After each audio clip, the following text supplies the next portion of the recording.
My name's host Eric. I'm the host of some YouTube channel. Um, Probably this one.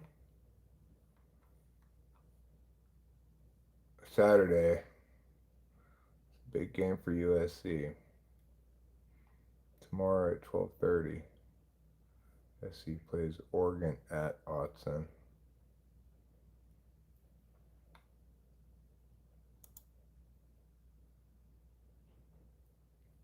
Okay, now that we've checked that, we are going to bring up the stream over here on the television.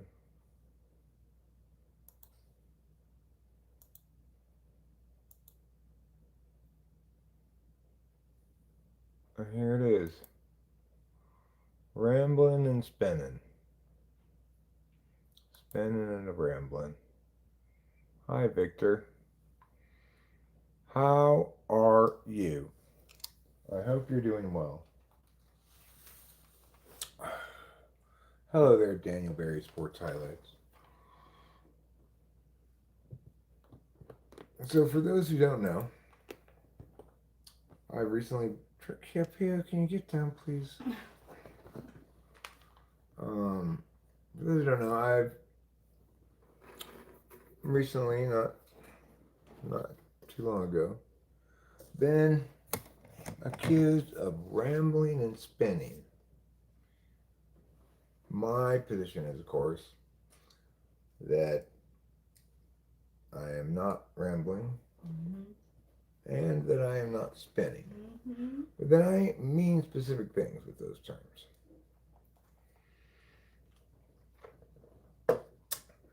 But I'll leave that up to you. Hello, Tuts. Hello, G.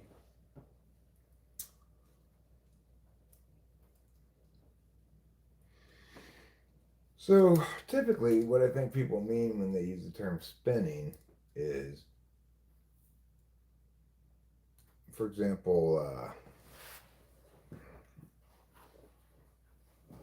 well, like let's say you are competing in a diving competition and you do less well than you expect, and you say, well, that's only because I had a hurt foot, or you make excuses and or generally position things so that they are to your advantage regardless of whether they actually are. So in other words, it's spinning is typically meant to understand um, kind of being legalistic in your loophole finding, exception making, etc. Of course, that's not what I'm doing at all, because I'm not trying to win anything. I'm just trying to explain things. You got a nice buzz on Friday night, huh? Well, it's a good time to have a nice buzz.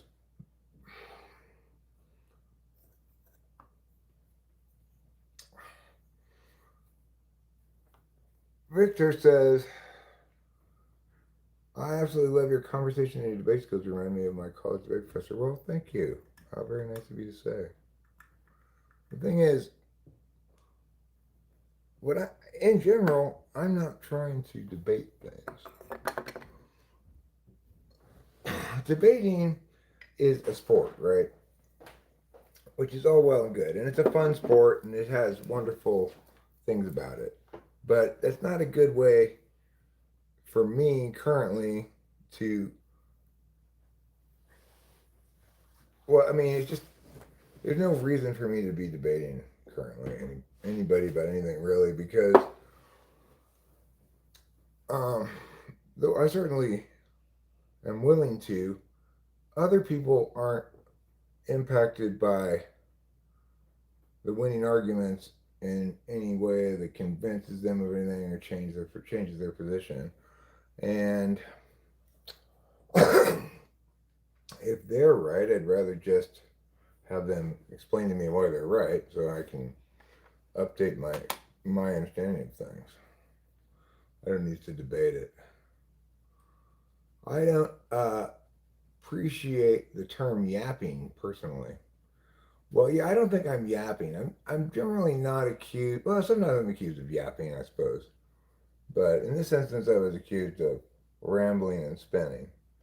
Now, rambling is a tougher one to say that you're not doing that, right? Like spinning is a form of dissembling and or uh, trying to trying to like win a contest between you and the other person without actually winning the arguments. That's never going to happen with me. That's not me. Uh, Whether or not I'm adequately concise to make the claim that I'm not rambling, that one is more subjective or holistic, one of the two. Regardless, it's going to be harder to make the argument that you're not rambling. Those entertainers who spin plates atop long poles whilst balancing on one foot on a tightrope are really the only kind of entertainers we need. Well, they're spinners, yeah.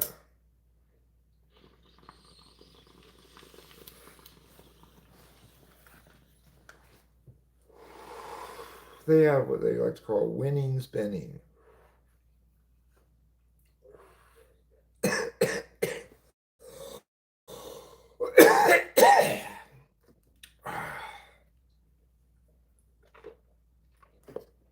I was kind of divided tonight what I wanted to do. One possibility was I was going to live stream. Another possibility was I was going to cut shorts from an older live stream. I think yapping is often just a term used by people who don't like listening and fails to qualify tone and content, etc. I think it's a collapse into just pure dismissal. That's a good point, Alec. I think it's likely to be used by people who embrace the idea that talk is cheap. Of course,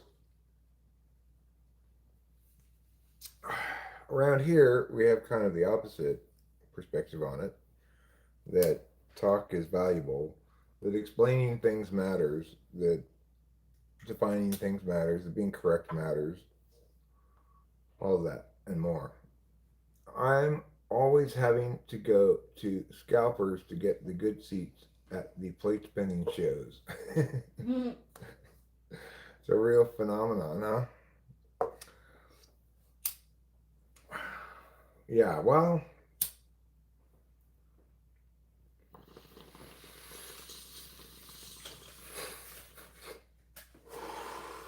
sure. You're right about that fly guy. But I guess the takeaway from it is that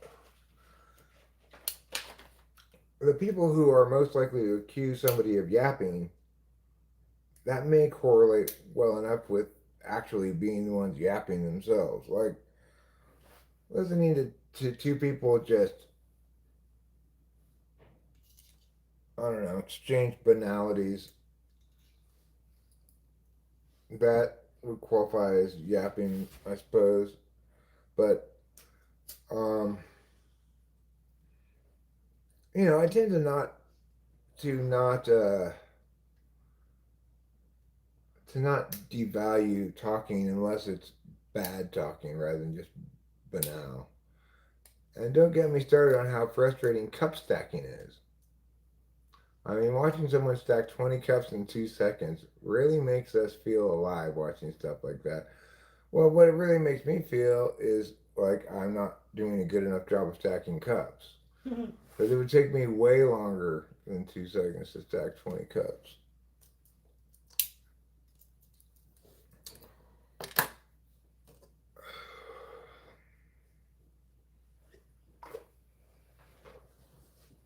What are So, we talking about specifically? Or are we just yapping? We don't have a specific topic, but whether or not we're yapping may change based on what topic we do end up talking about. a lot of YouTubers, they'll be like, let me just yap for a moment, and they'll be talking passionately about a subject that they. Hi, everyone.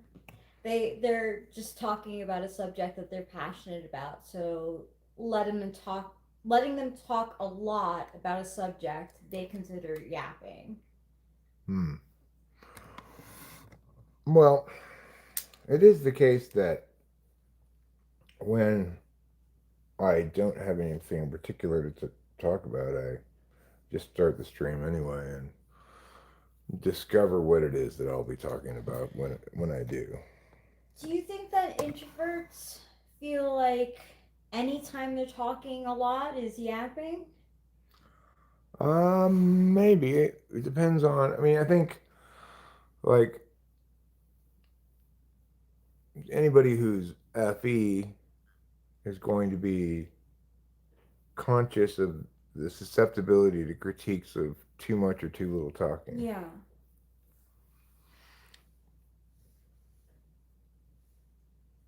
Where have we been? I mean, I didn't stream yesterday, but we did stream the day before.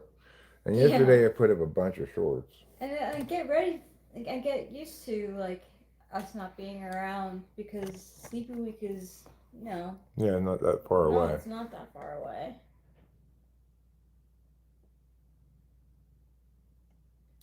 You're right, Rachel. Some people use the term to describe their own speech, but in a way that trivializes what they're saying, and they don't find the word insulting to themselves. Yeah, they don't. They're absolutely using it to Well, I think Fly Guy's got it right there. It's a little self-deprecating, smoothing mm-hmm. FE stuff, It to is. So call it yapping. it's like okay, I'm gonna be talking for a while, so you could either listen to what I'm saying or not, but like let me have the space to yap. Like I said, I overheard Kara talk to her friends in a video game about things that weren't the video game, and I thought, gee, she can yap. Um, I have a total bone to pick with you, Eric. Okay. What? Don't worry about it. He's just trolling. I That's told you I'm not gonna put up with your nonsense anymore.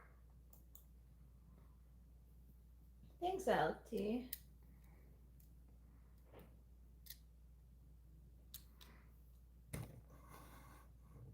Hey, Cam. When is the last time anybody here played a video game? What kind?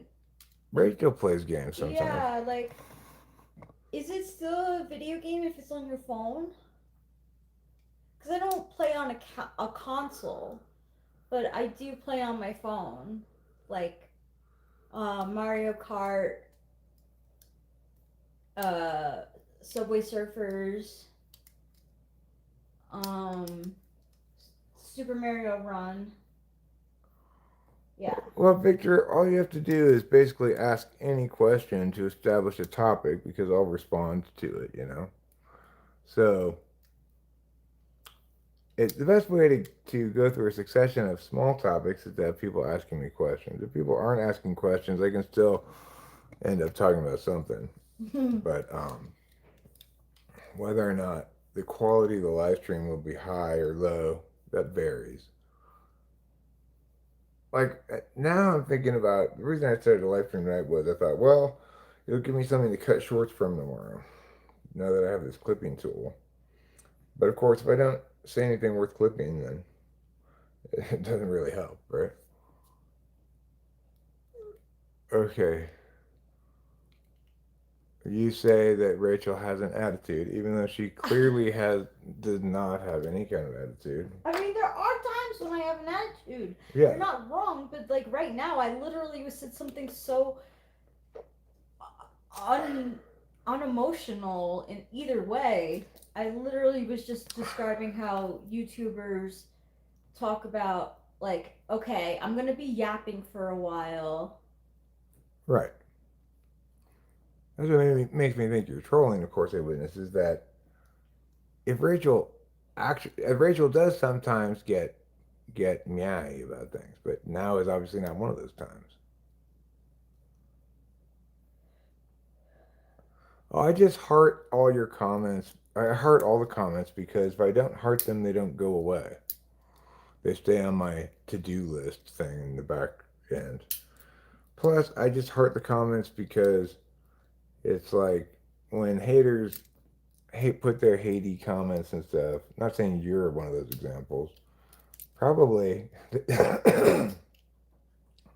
probably just hearting their comments is not something that they like.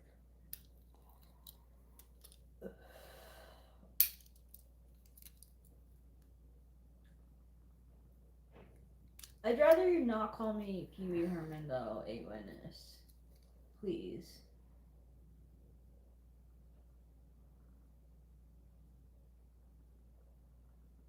Yeah, I didn't even read it when I said it's hearted it. What if it's off-putting? Well, I've got two choices when I have a comment that I don't like. I can either heart it and it'll get off of my radar, or I can delete it, or I could reply to it. But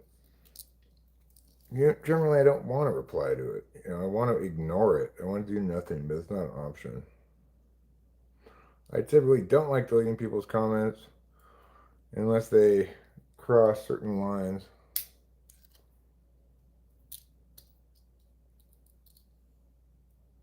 Yeah, well, a witness, not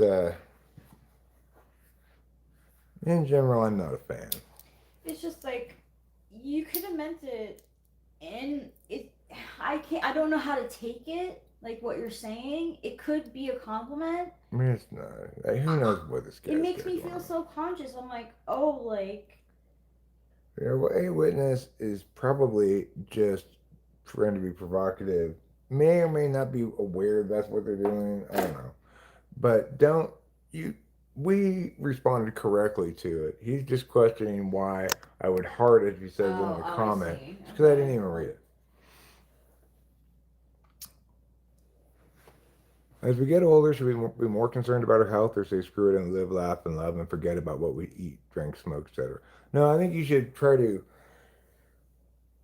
do what you can um, to I guess get out in front of and prevent later health problems by making some changes now. But that doesn't mean that everything that they say is bad for you should stop, or everything they say that is good for you should do. TI has to do with communicating information.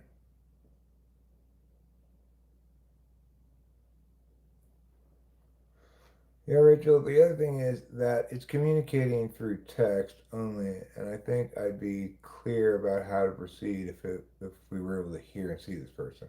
a Yeah, fair witness. enough. Yeah. Yeah, yeah. Right. Like I don't want to um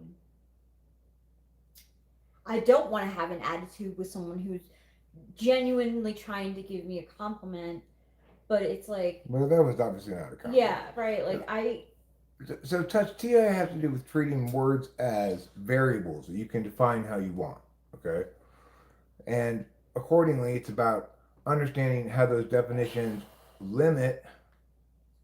How, the definitions are about set relations. So, for example, if I say all pigs have cheese, some things have cheese, meh, meh, then what we're saying is that this intersection of these two circles, right? TI is about set inclusion, exclusion, and statement connectives.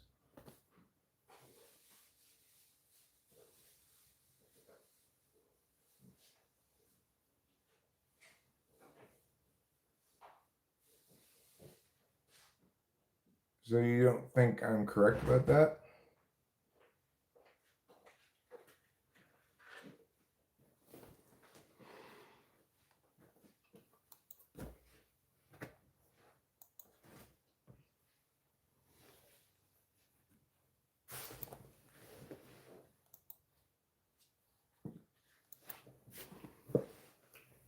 I don't like your Orwellian doublespeak, a witness. So you're saying you disagree that TI has to do with that, right? So it's, I mean,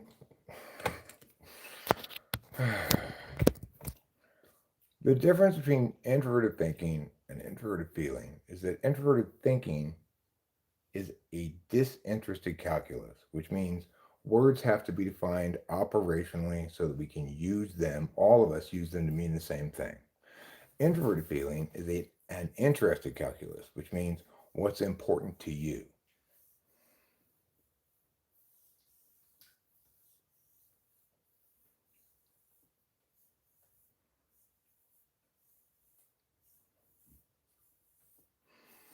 So,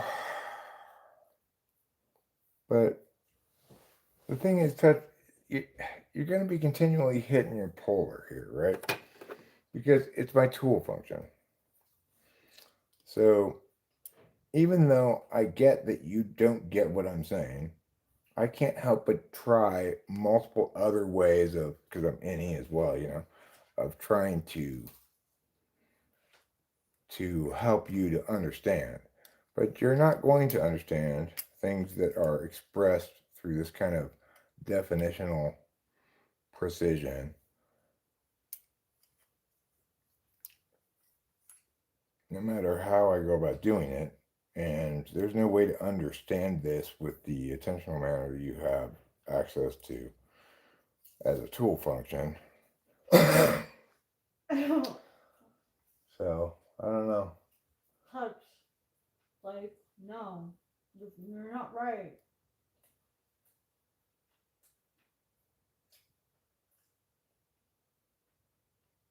I just think all of this is so smug. Give us a break, Eric. You're using substances to try and create peace. It will not work.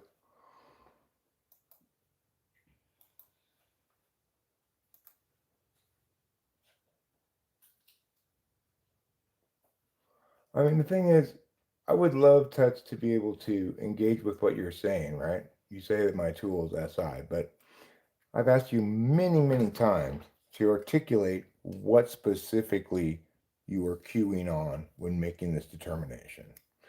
And you've consistently, repeatedly refused to articulate what you mean. So it does not matter what you say.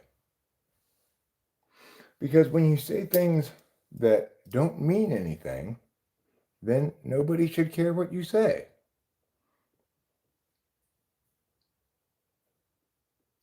No, Touch, you have never explained to me. You've said to me, when I've asked you, what did you cue on to determine that I'm an ESTJ, what did you actually say?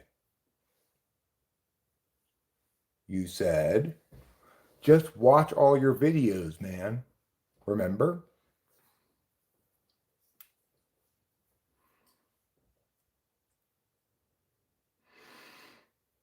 No, a witness comes here with what I'm assuming is a religious troll character or something. But it could be authentic, but if it is, it's like,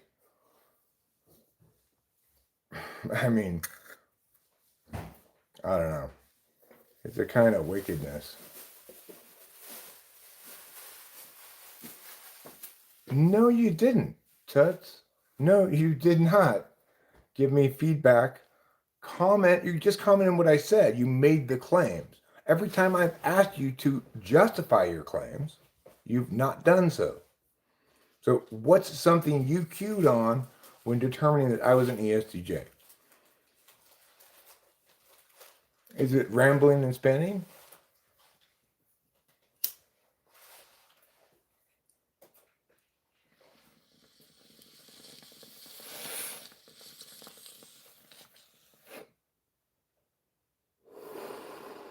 Hey, Keisha. Hi, Acacia. But look, that's fine. I get it that you want to make that claim. Maybe you even believe it. You go ahead and believe it. Continue to not justify it. That's fine.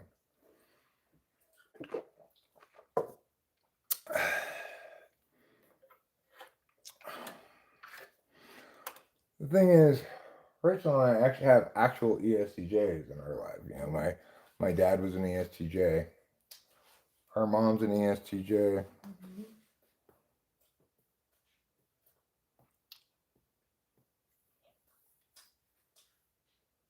And you were like, even talking about SI with my mom, how how she like will cheat you first, or like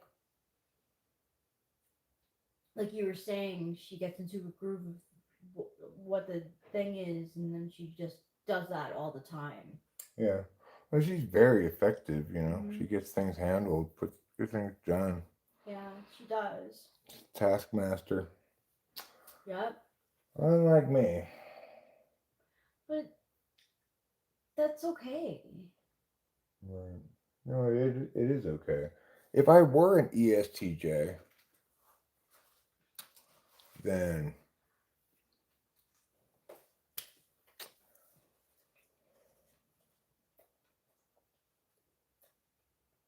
presumably I'd be more effective.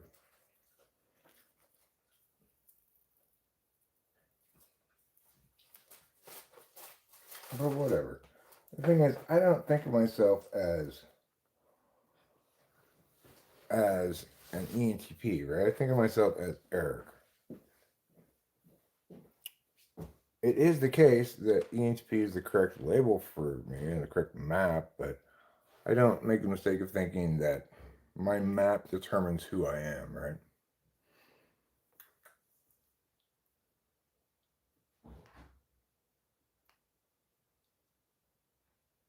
No, you still haven't justified it. You always say you already have, but you never have. You just continually do this. It's really quite ridiculous. I guess that's part of Typology too. I don't know.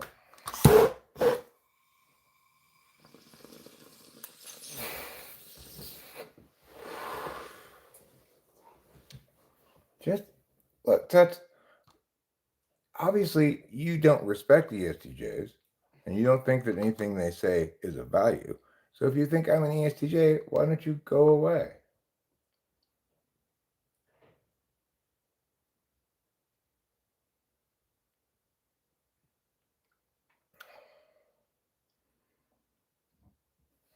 Michelle hasn't been around in a while. I mean, just noticing.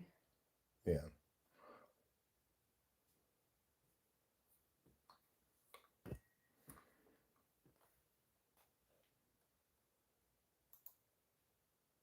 Okay, so you're an ESTJ? Oh my gosh. So, like, how much did you get done today? Did you go for your walk? And did you call your friend? And then, did you make dinner? I don't know. Well, so what's happening over here with the jargon, Victor, is that um, Tet is claiming that I pay attention with a, my primary way of paying attention is extroverted thinking, which is solving problems, ordinating tasks, figuring out how to get from A to B, figuring out how to get from A to B more efficiently, figuring out solutions that will afford that will get around certain that'll manifest solutions that'll manifest better than worse, right?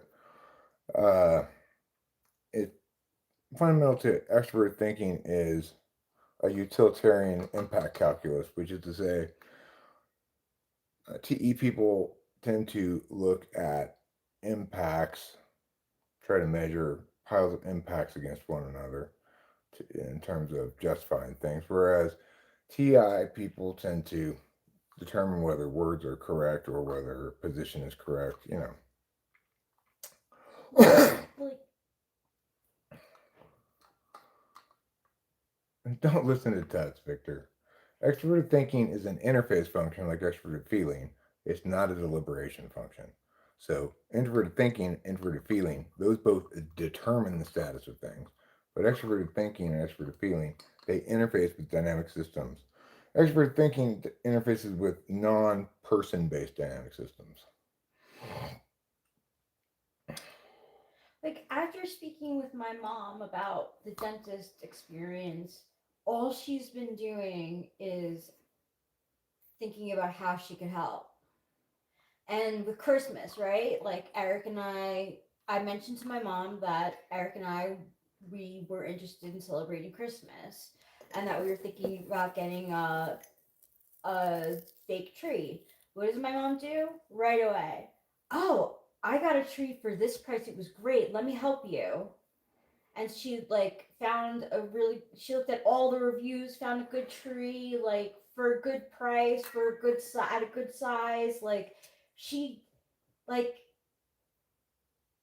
that's her wheelhouse. Like she loved that. She loves that she can help us in that way. Yeah. And business logic is also a perfectly good way to describe TE because it's Mm-hmm. once again you're talking about the bottom line, right? What matters is this going to make money, Yeah. not anything else really. Yeah. Yeah. So you've got a simple impact calculus you can use, but you also have to be aware of and responsive to the dynamism in the system, which is to say, if this stock suddenly starts selling less, maybe you need to replace that product with a different product, that kind of stuff, you know.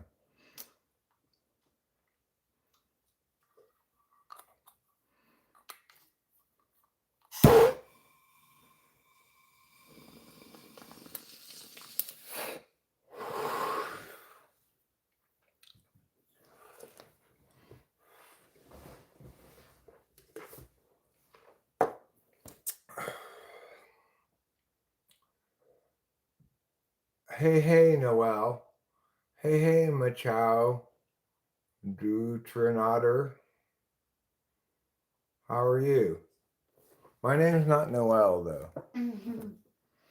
Or do you mean Noel, as in like Noel Phillips?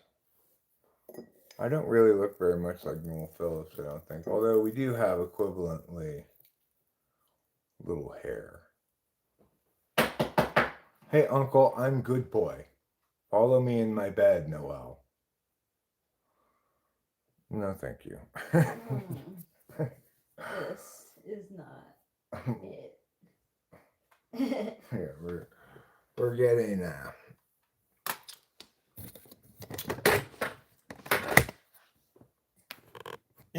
normal amount of shenanigans, I suppose. I'm gonna make some coffee in a bit. That's a good idea. I think I'll probably get up here in a second and do a couple of chores myself.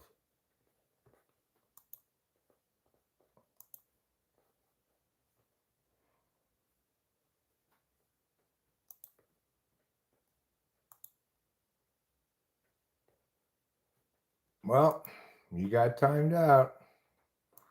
That's what happens when you are, crass. A checklist that accomplishes the necessary steps of action or an event is TE. Two men in a missile silo following a checklist is TE. TI is if P then Q, if this EAM is authentic, then we launch. The other thing to remember about TE is having good extroverted thinking means not arriving at step 4 and realizing you have to start over because you did step 1, you skipped step 2 or something, That's right? very rare that happens. So it's like for things that require you to go in a certain order of steps, then having good extroverted thinking prevents you from having to redo work you've already done or undo work you've done because of some ordination requirement that you failed to attend to, right?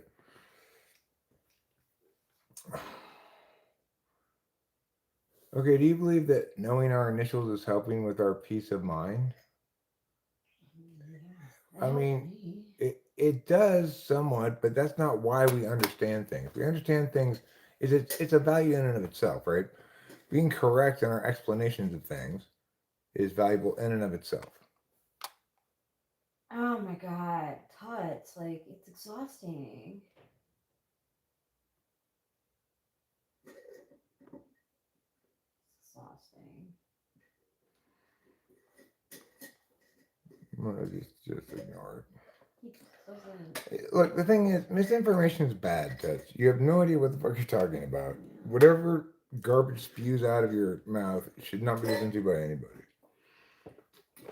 That's That's really what I meant. Yeah. I'll remove it just because it's misinformation. I won't time you out because I don't think you violated any. Yeah.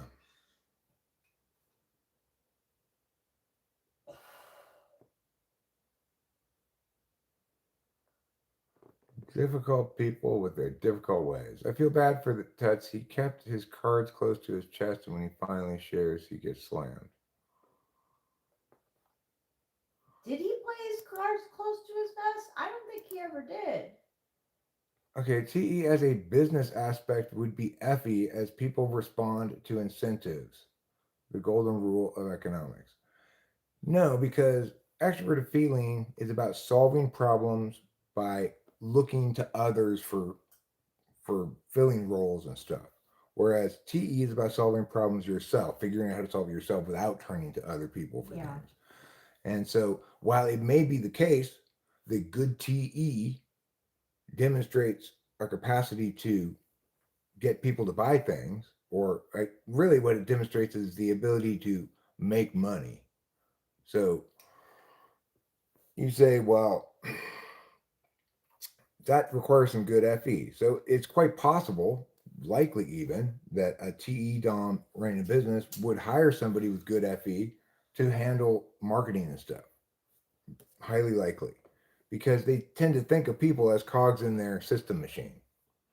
So you did say something finally, Touch. At this point, I was sick of you and your nonsense, but it's completely wrong, right? Just because something has good efficacy or efficiency and it involves getting other people's money doesn't mean that you've got good extroverted feeling. Okay. It might mean that you've got passable extroverted feeling. Like, obviously, if I'm incredibly rude, then it's not going to facilitate me making money, right? But it is not the case that just because you're successful at making money, that you are good at managing other people's emotional state and perceptions. And that's what extroverted feeling is all about.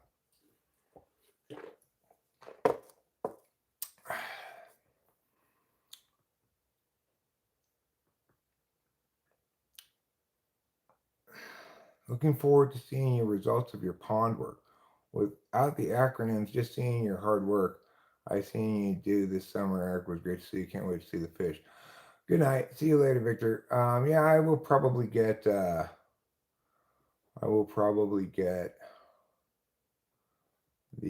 pump here pretty quick for the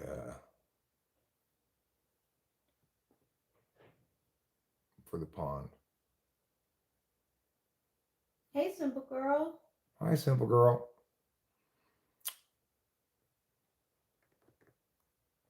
So,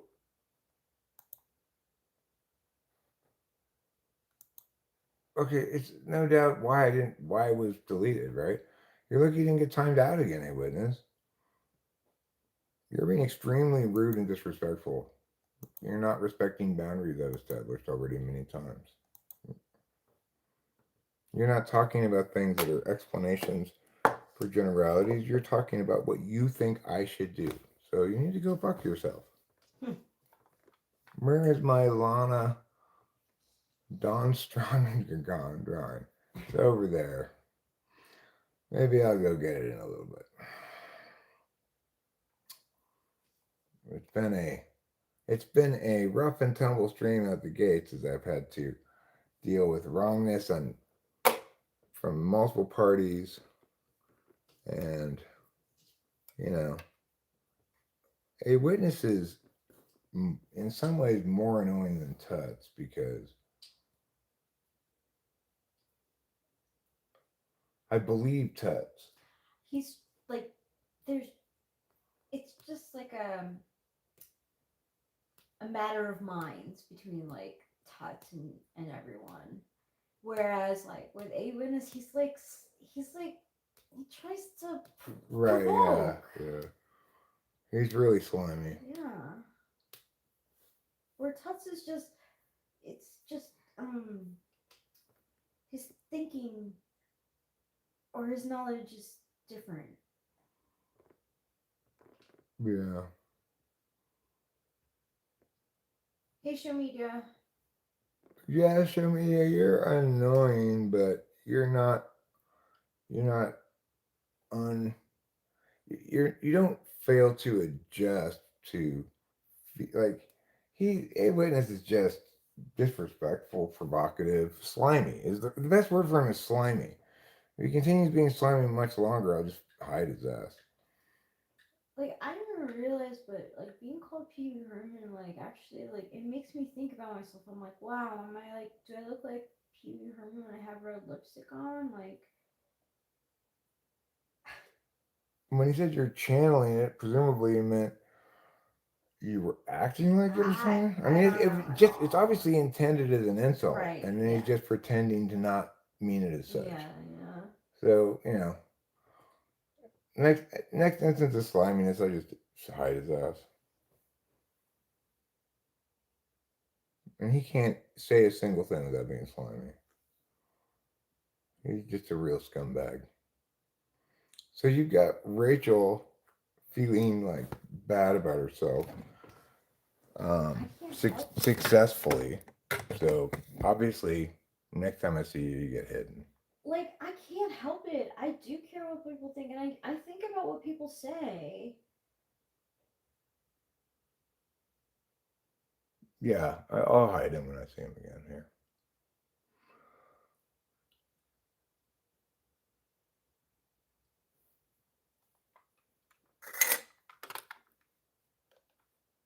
Maybe I don't even have to wait. Let's see. There we go. Like, good. Evilness. Problem solved.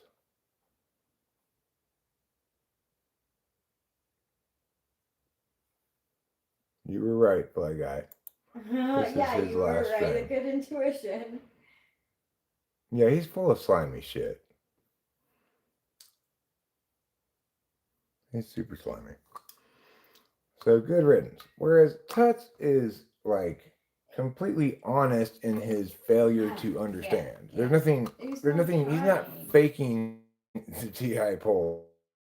No, no. I mean that like we don't got that God is going to like us better if we do something differently. I don't like that either.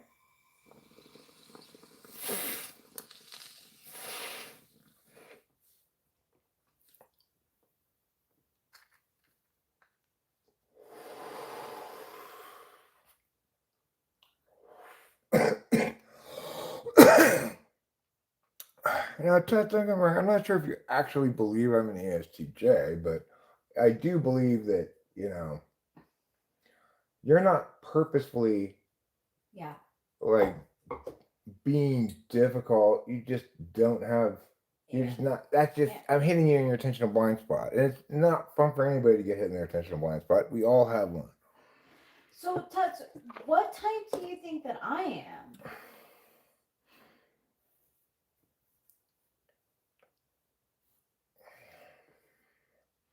Because like the relationship between Eric and I would be much more contentious if he was an ESTJ.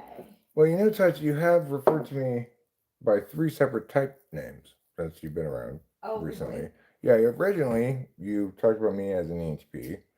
Then briefly you said I was an ESFP, and now you're on ESTJ. So Oh, I didn't know that. I don't know what to say about that.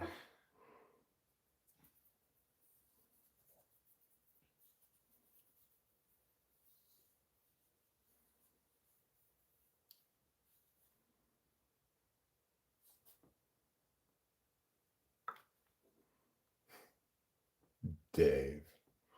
Oh, look, it's Dave, who I'm sure has nothing to do with a witness. Look when it was formed. The channel. I mean, this guy's got multiple Oh. extra channels, I'm sure.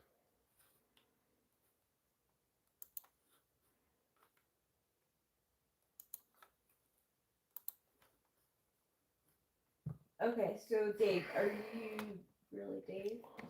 No, Dave's a witness, but I'll let him. I'll let him prove that before I hide them. I have never said ESFP, and Rachel, I would not go there with you. I have not considered your type. Uh-huh.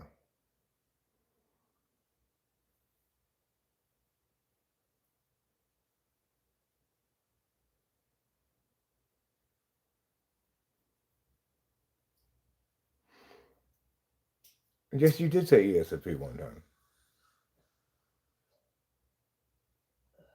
You said ENTP for quite a long time, and then you said ESFP one time that I recall, and then you thereafter said ESTJ. Regardless, I don't want to argue with you about it because that is truly banging my head against the wall.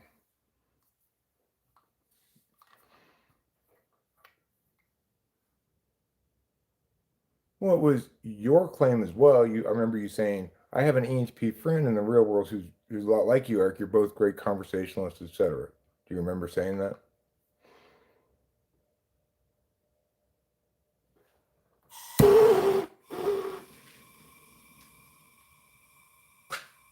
Regardless, you can think whatever you want about my type. I do not care. But try not to spread misinformation about shit.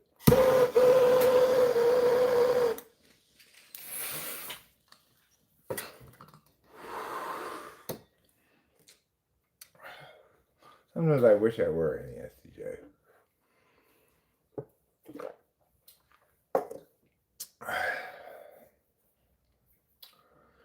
Instead, I'm just little old me. Oh, I love you.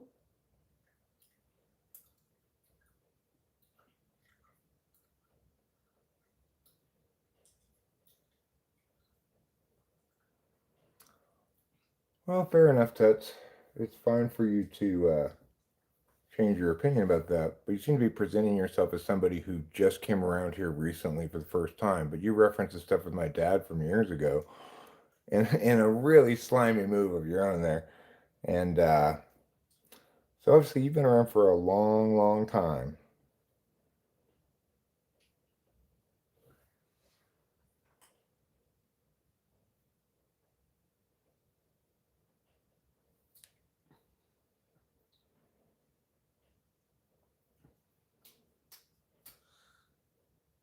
You're a handsome young man.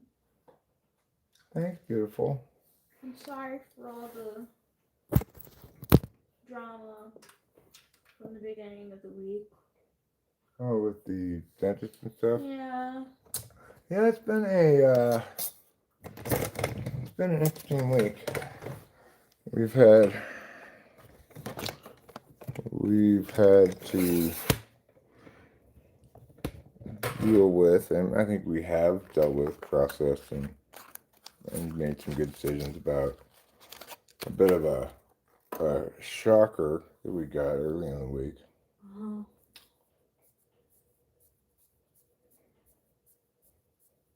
What type is Tuts?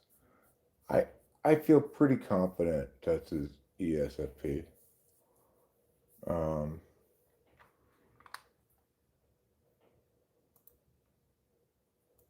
See you, Dave.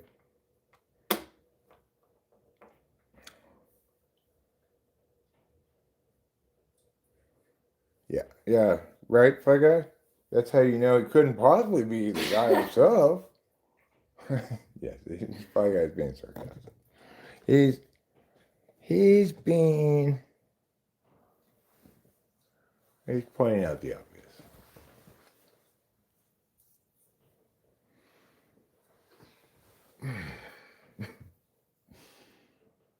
Anywho, I came on tonight with the thought of making a few shorts worth of good chunks of content. So far, I've just been shaking my head and crossing my arms. That's fine. That's reasonable though for what has been given. You don't know what is to come though. Right? Maybe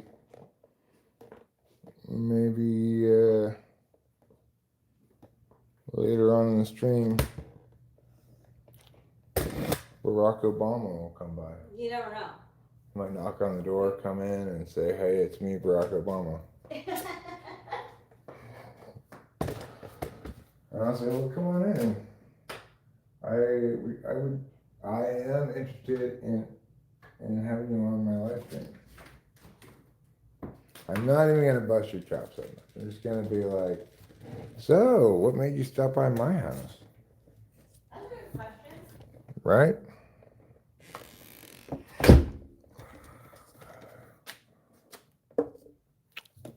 I came out today earlier and I stepped on the mat here. I stepped on cat puke with mostly cat food, like half cat food, half dead mouse.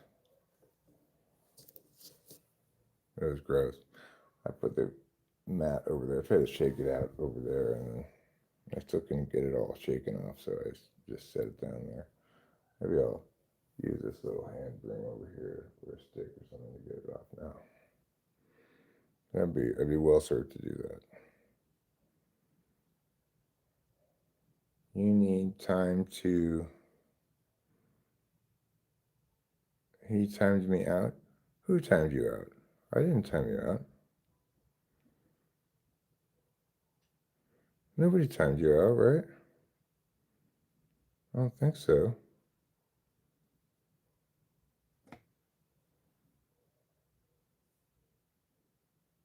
Oh, that's just Google censoring you. That has nothing to do with me.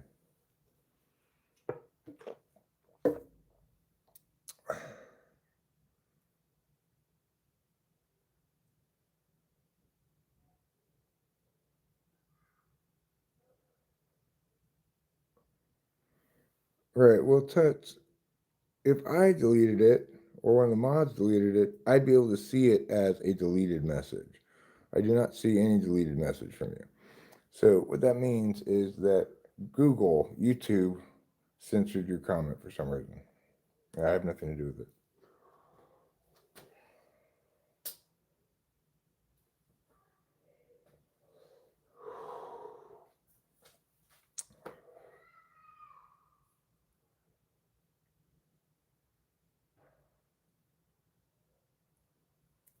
Right.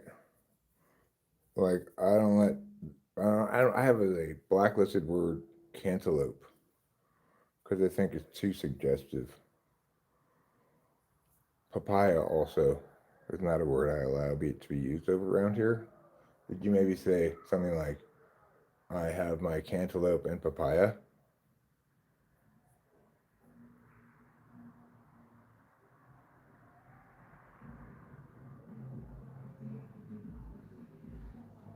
Maybe that's true, Fly Guy. Maybe that's true. Or maybe people should stop talking about papayas and cantaloupes so much. Because they're both dirty, dirty kind of fruits.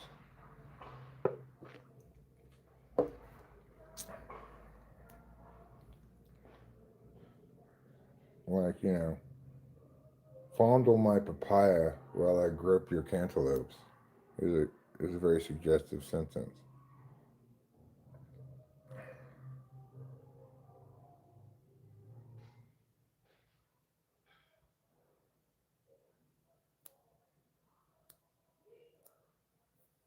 Okay, Tits.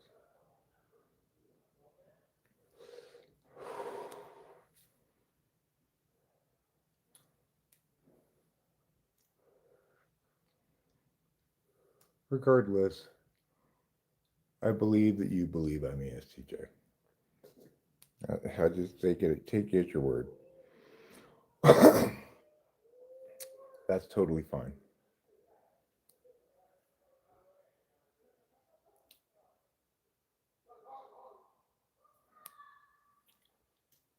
In fact, since you seem to think that extroverted thinking has to do with correctness,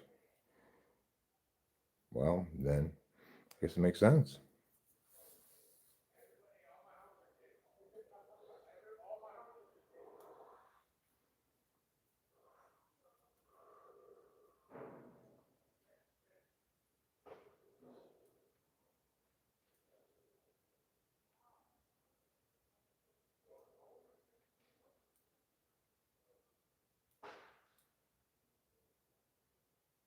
Of course, if everywhere thinking does have to do with correctness, and I'm an ESTJ, then why aren't I correct about it?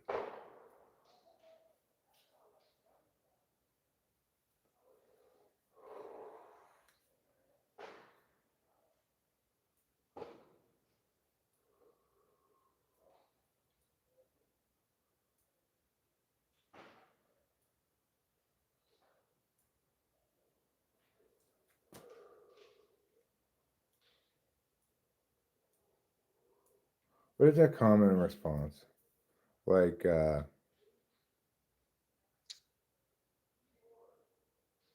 know, you faced a lot of pushback here. I corrected you a lot of times. Explained to you you were wrong many times. And it's natural that a fight tool is going to think like he's hurting my feelings. I'm going to try to hurt his feelings or something. I don't know. I'm not trying to hurt your feelings, obviously, but I get why you might have your feelings hurt because it seems like I'm negating everything you're saying, you know?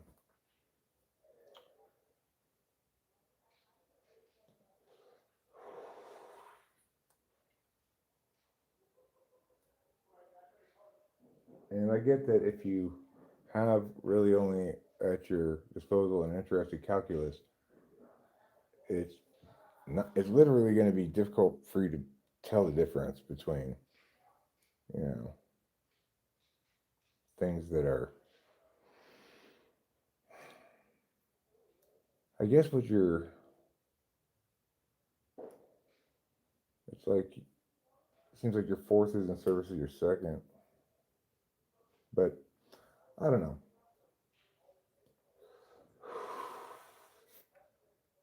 I can, we're as foreign from each other as we can be. It's really hard for me to put myself in your shoes.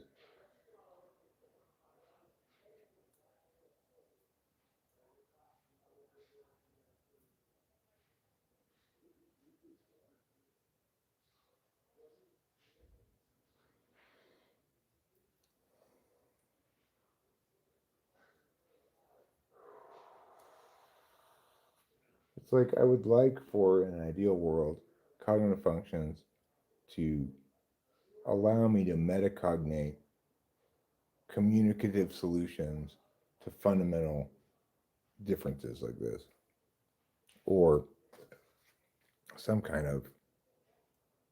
But I mean, it would have to be communicative, right? It's like because of my function stack, what matters to me is understanding shared definitions. The thing I don't like arguing with people about people's type in general is that I mean something specific when I say what I say, but other people don't.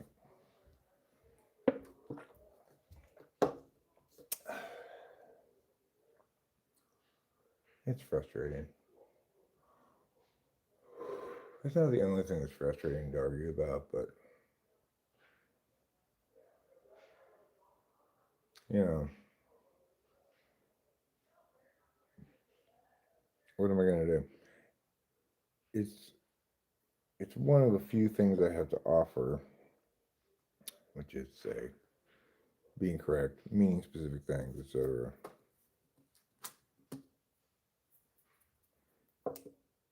I have other things to offer too, like depending on my mood though.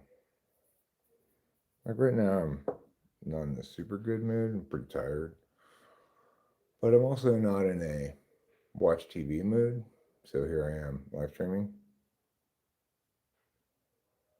Carrot won't like this. What won't Carrot like this?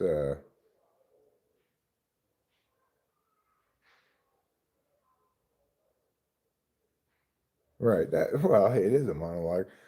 Primarily because when I'm out here without my glasses, I'm kind of operating under the assumption that I can't read the text. I actually can read the chat if I just have to strain my eyes a bit, and sometimes go like this to find the try to find the right um, distance. Regardless, what I'm sharing now is my subjective data, so there's no reason to engage with it on some kind of discursive sense, you know. I'm just expressing how I feel mostly, my experience as well. You know, I feel like in an ideal world, the better the words, the more precisely you say something, and the more carefully you define things, the greater the distance you'd be able to bridge. But it just doesn't work like that. And I know this from when I was a teacher as well, because I taught in a classroom setting, I was a debate coach, I taught English, taught logic, taught a lot of things. Taught psychology one semester. Anyway, one thing that becomes abundantly clear when you're a teacher is that depending on what you're teaching, it's very typologically biased. I didn't understand that for much of my career because I came to typology only, say, 12 years ago or so. But um,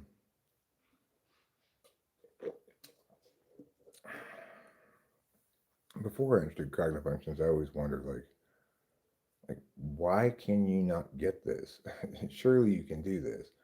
Like, I used to, as a speech coach, I'd do impromptu speaking as an event in the survey classes, and I'd just tell kids, you know, get up there and freestyle whatever about this topic.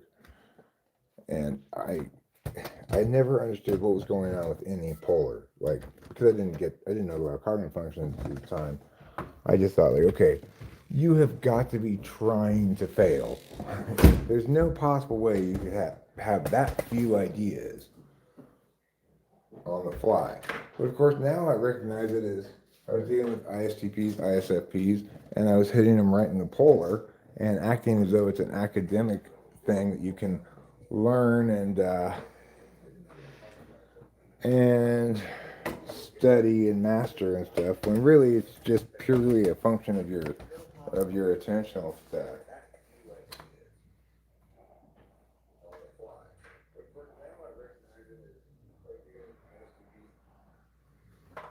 There we go. Here's SI Tool, everyone. Well, in some sense, Tuts, you're not entirely wrong. I'm referencing my own experience in this instance. And I began this portion of the conversation, or interjected, that indeed, in this instance, I'm doing something that I do some of the time, which is I'm relating my subjective data. But I'm also doing what I, uh, I do all the time, which is I'm linking it into a larger explanation about something, right? And an ENTP, like an ESTJ, has one form of knowing that's conscious, and mine is my experience. So it is the case that when I extrovertedly intuit about, say, the world, about classrooms and people and such, and how informative cognitive functions is about what kind of things are fair to teach, um, I'm using my introverted sensing experience, things that I know from my own past, and I'm linking them into a larger construct to explain something about the world and cognitive functions. That doesn't make me an ESTJ because I have a point, right? I have very much a point. I don't always have a point, but you know, given the amount of the disrespect you have for ESTJs, I'm not sure why you'd want to be here listening to me, because what I have to offer, and when I'm talking about abstract things, is being correct. But you are under the impression that I'm wildly incorrect about everything. So what do I have to offer you? Articulating from a TENE loop? Like, okay, a TE-NE loop. TE is not a talking function, and it doesn't check words for correctness, right? Extroverted thinking, instead, never mind. Never mind. What does typological bias mean for teaching then? Like the state of teaching? Well, um, I mean, I think that if teachers understood that academics are slanted in favor of certain functions and against other functions, they're slanted in favor of TE heavily because TE can generally solve the problem of studying effectively and so forth. Uh,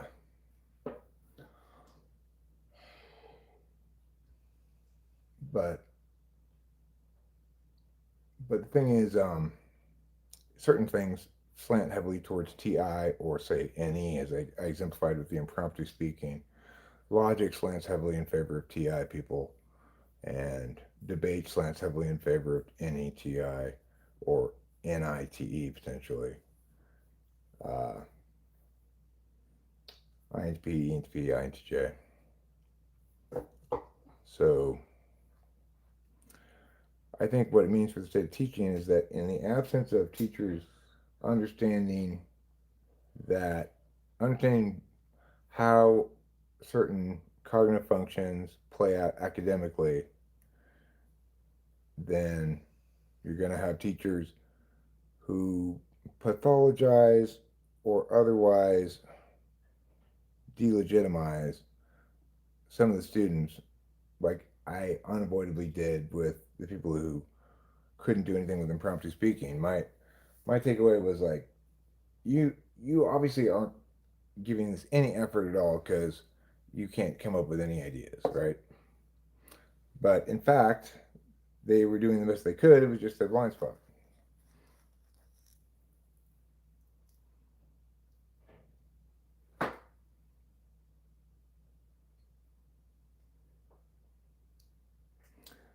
I mean, that is the best outcome you could hope for, but he's never going to accomplish that outcome. The thing is, he might accomplish that outcome in terms of convincing some new person who's here that to have, I guess, to find me less credulous than they might otherwise. Credible. Find me less credible than they might otherwise. It's possible, but um, in terms of getting me to doubt my type, that's never going to happen because he doesn't. He'd have to mean specific things, and you know, is Gerald, Marty, Glenn, and Marjorie and Caroline? No, that song long predates Caroline being around.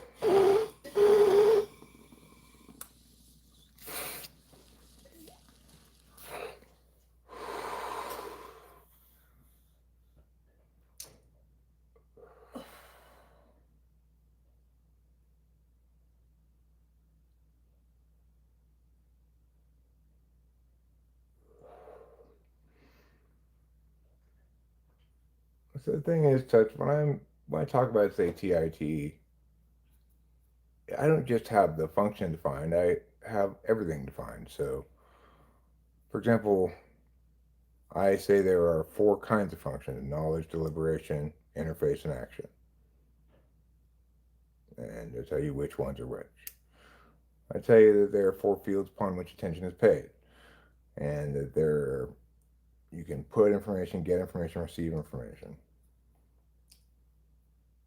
I talk about how having a given function in a given slot affords it an absolute value or an instrumental value. And so when I use a term to mean something, I don't just have that term defined. I have it defined along with all the other terms and in terms of the other terms in a way that's operationalized.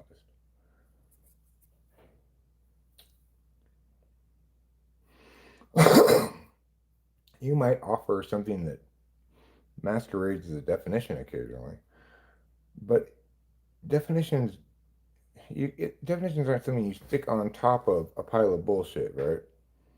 You have to start with definitions to do intellectual work.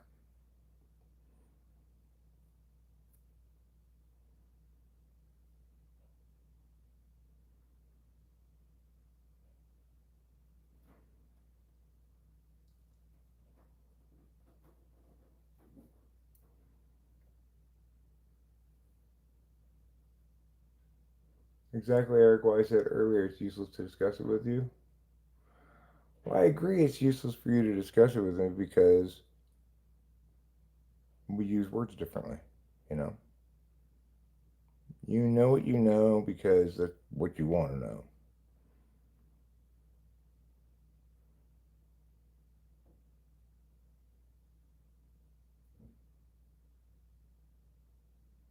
I watched a love a video today about your state. I mean, what I've noticed, Tux, is that when you're mad at people, you like to weaponize, you've got the wrong type. When you've decided you don't like somebody or they've hurt your feelings, then you like to say, you have the wrong type for yourself. Whereas I generally try to avoid typing people in the chat at all, but occasionally something will be exceedingly obvious. And in that case, might as well.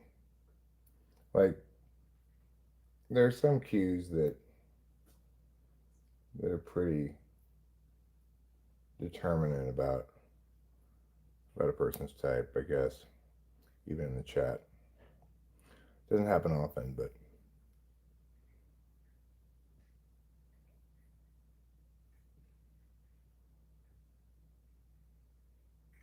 in general, that's just not a good approach. Right, typology oughtn't be a way to build yourself up in your self concept. It oughtn't be a way to attack people by saying you're a type that I don't think is legitimate for some reason, right? It should be non normative. Every type has the same amount of strength and deficit, and it ought to be done in a disinterested and dispassionate way, such that it's not something you do when you're mad at somebody, right? To in a hopeful attempt to attack their self concept, and for some people it might even be effective. It's not going to be effective against Fly Guy or me, but against some people it might be effective.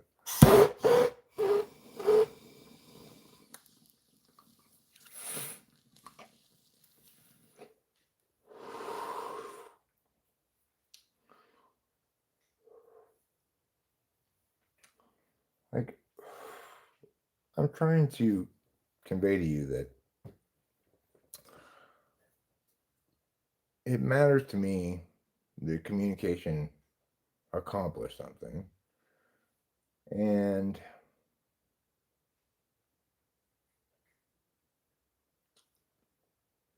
I guess it's just not going to happen.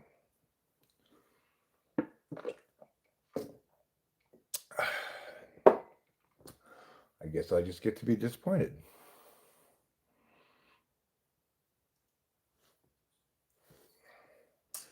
Is that another A witness? I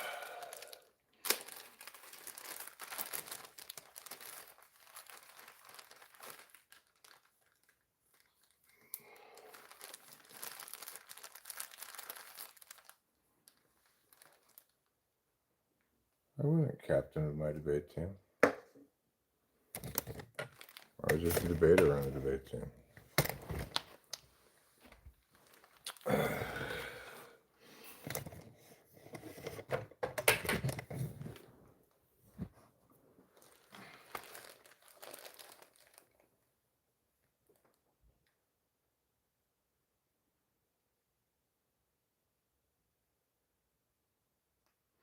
What version of the discussions do you imagine where you are not disappointed? Well, I guess I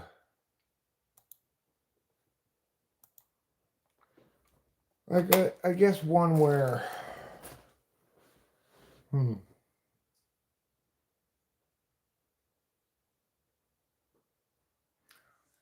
I guess well I don't think that touch is going to agree with me. I could imagine in some maybe this is my imagination too. I can't really put myself in his shoes, right? So, but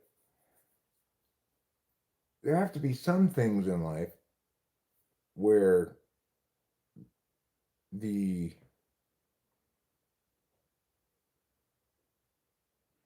where he knows what he doesn't know, right?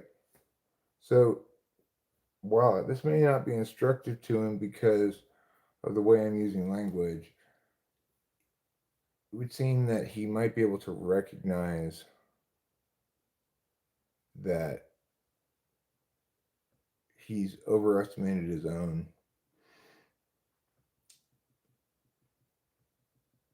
I guess,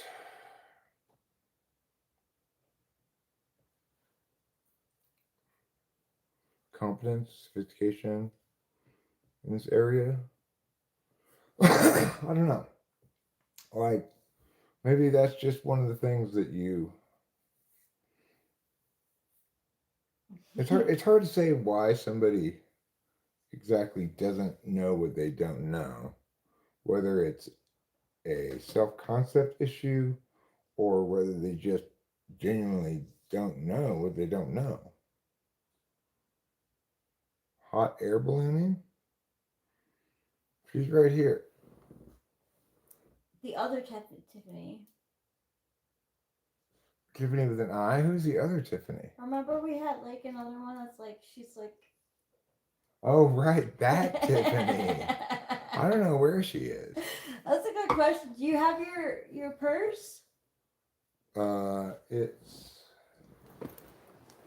I think it's in here. Okay, let's see what I got here.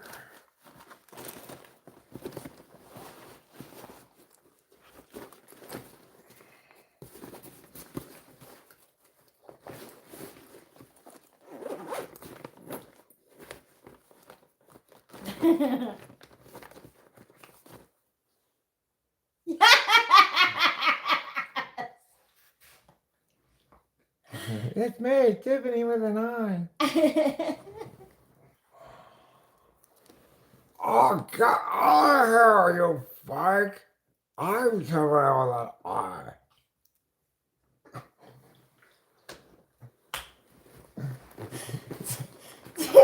would make her like kind of special ed. Oh, did it? I don't know. I'm a nippin'. My name's Nippin'.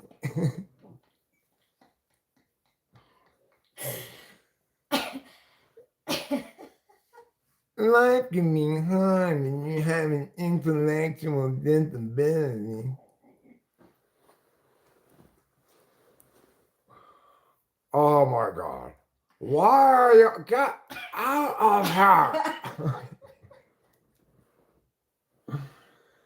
You bullying me because I'm retarded. Damn right I am. It's right in her face.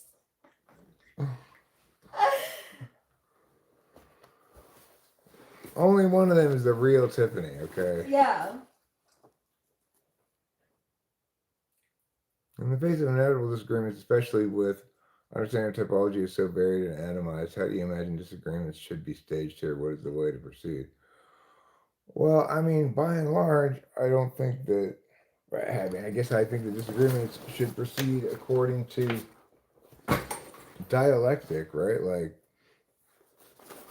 okay, if you think I'm wrong, then then give me an equally valid alternative definition, right? Like, I've got each of the functions defined in terms of what kind of function it is, where it pays attention, what kind of attention it pays, etc. And so when I use a term, I mean something specific. If somebody's going to disagree with me, then they need to be specific in why I'm wrong and have specific alts that work better. It's not like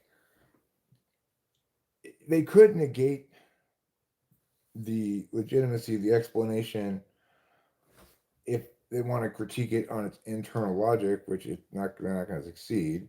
If they want to critique it on its observational correctness, well, it it's just it withstands scrutiny in terms of like the data we have, right? The various typing sessions I've done, you know. But obviously, people don't want to.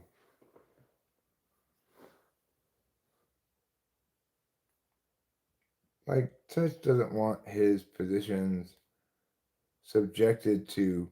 He doesn't want them fully articulated in meaningfully defined ways such that others can critique them and subject them to scrutiny. For one thing, he doesn't have any assessment data to refer to, right?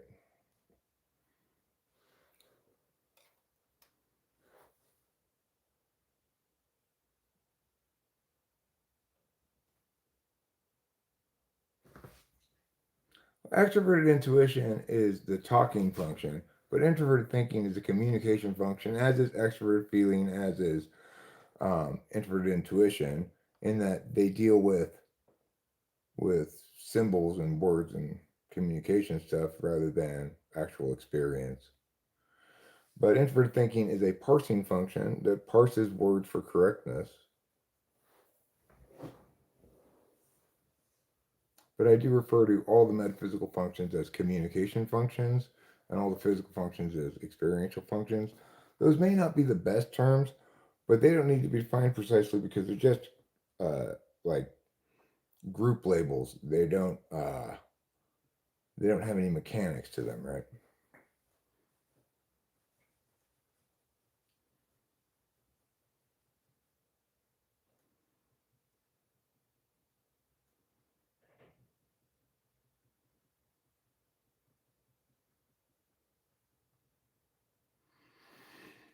Which is wrong. Okay, so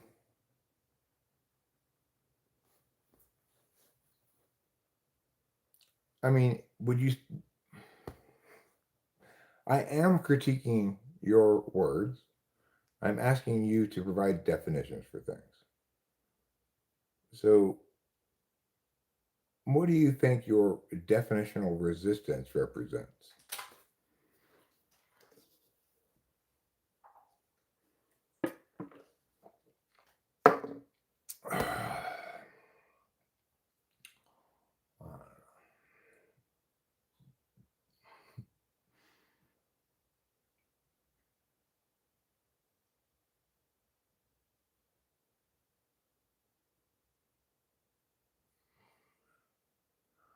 I guess it's an unreasonable amount of faith in words that I have, but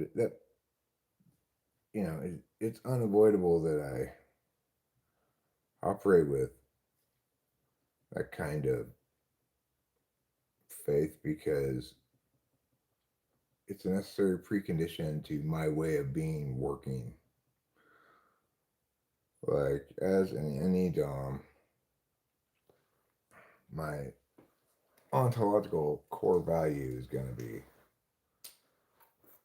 word based,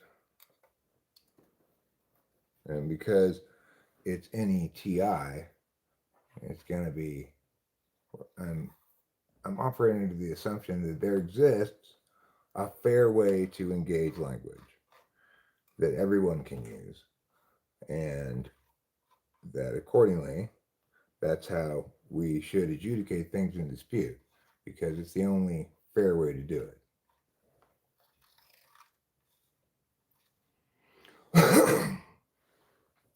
Obviously, in that instance, I'm using my tool function and projecting a world that's easy for me and my tool function as a value.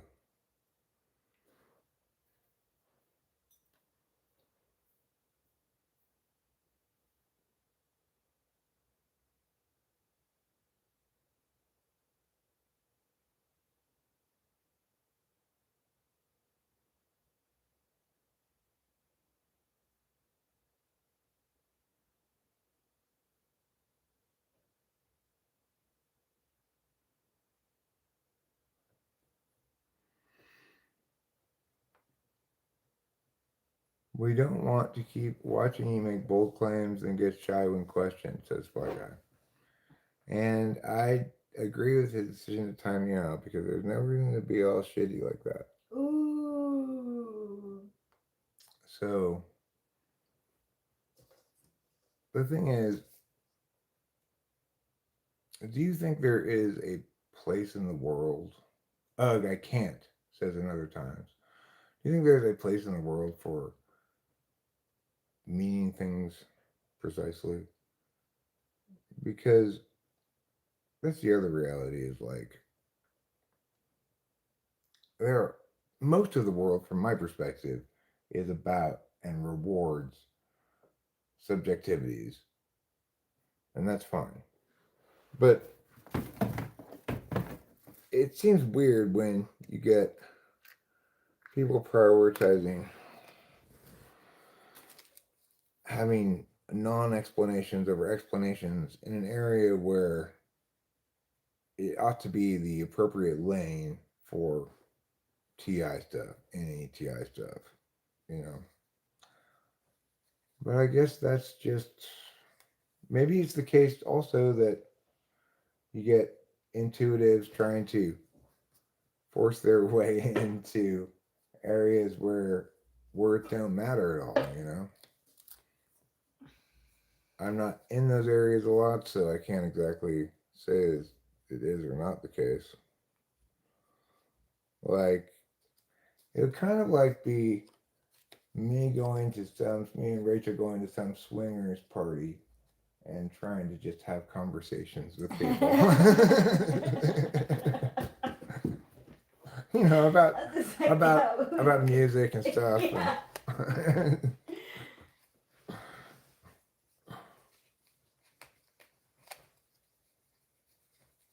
And he just has an odd penchant for countering me any way possible. Well, I think he sees me as invalidating what he has to say about the subject because he sees what he has to say about it as being part of him rather than simply positions that he's ascribing to or negating.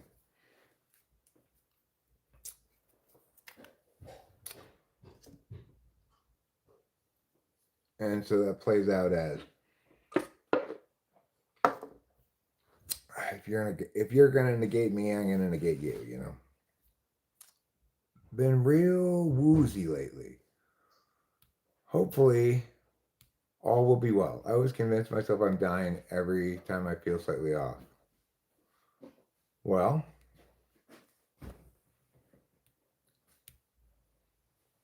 it's listen, being a little woozy, that's fine. Everybody gets a little woozy sometimes. But all the weird dad comments. This place is cool. I like coming into playgrounds where the rules are stacked. It's rewarding to see this behavior. A timeout is a laurel I appreciate. I mean, it definitely was not a laurel. You got super snarky for no good reason, and you got timed out for it. It's not a reward. It's a it's an indication that you didn't engage in civilized discourse. If you think everybody be civilized is the rules stacked against you, so be it. If you think that TI correctness is the rules stacked against you, then you're not understanding it's not about you or me. It's about the words that are correct and the words that are incorrect. You're real achy too. Maybe it's your achy breaky heart that's the problem. Someone in the household is sick. Maybe you're just catching that.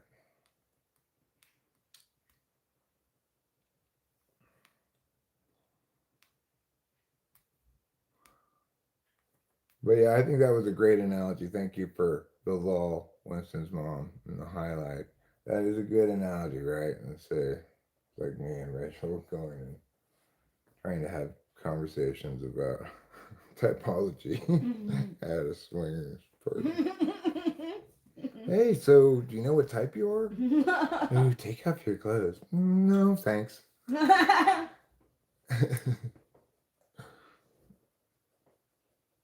Of which yours aren't. Law. my what aren't what. But it's also true that it's not necessarily the case that one side is always entirely civilized while the other isn't. That's true. Sometimes I'm not very civilized. But, you know, I rarely start off uncivilized. I'm susceptible to frustration and a certain amount of, you know, shame on youing, I guess you could say. I do a certain amount of shame on youing. Fair to point out, provocations are like pings and they can come from both parties to different degrees. Fair enough. Eric, you are not the only one on your side of the conversation because the chat also engages with each other beyond what you're saying and responding to. That's true, Alec, but I can't. I can only take accountability for my own, imperfect civilized record. Don't worry. When I was walking to school one day, a guy like you, fly guy, said that as he stepped on the short bus. Oh my gosh. Said what?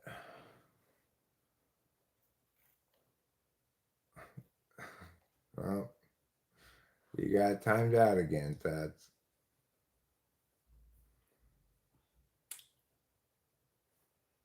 Oy vey is right.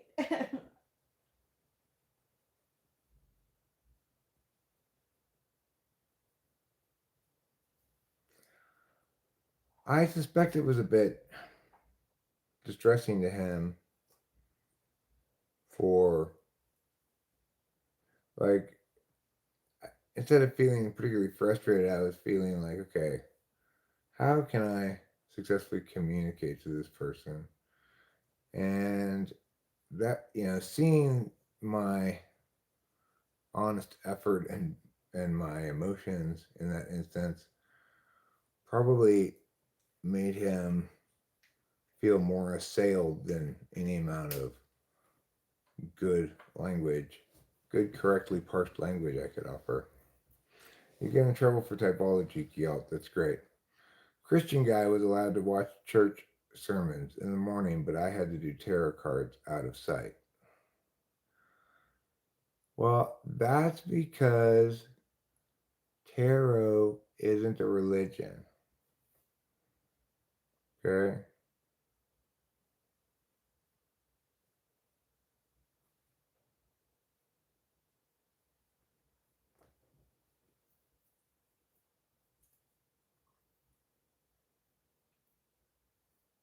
But that is kind of odd that the treatment center would draw that distinction. Yeah, really. Like you couldn't do tarot cards on site. I mean, these people and their ways. It comes from everybody projecting their own frame of reference, right? Like, and or prioritizing, you know, more more strictness with the self as an implicit way to better be sober or something. It's just not a good frame of reference. Lots of people for whom that won't apply at all.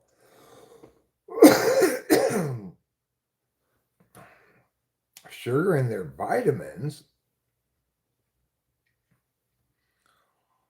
Well, some also use drugs as part of a spiritual practice, Guild. But they don't want you to do drugs in there either.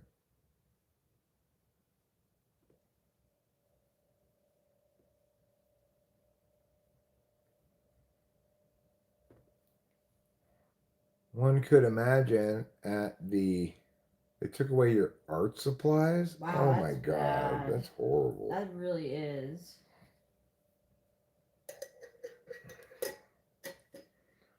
What are they thinking? I know. That's like actually extremely helpful when you're like in treatment places.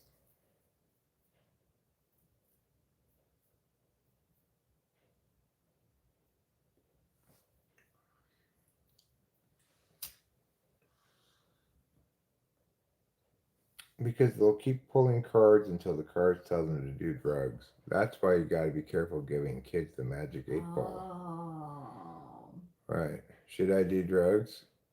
Maybe. I'm going to take that as a yes. Yeah. Eric, you would have taken no as a yes, too. You're not wrong. Or like me, like with tarot cards, I will go to reading until I get the answer that I want. Fair enough. Why put up with answers you don't want from tarot cards Yeah. when you could just pull new ones?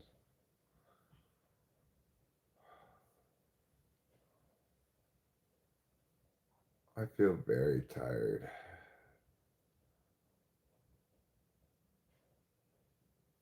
Art class time was the place for that. The only thing other than there being uncomfortable religious folk is that pulling a foreboding card could wig someone out. Well, so could anything wig someone out. You know? And anybody who's operating in too much of a magical thinking frame could be wigged out by anything.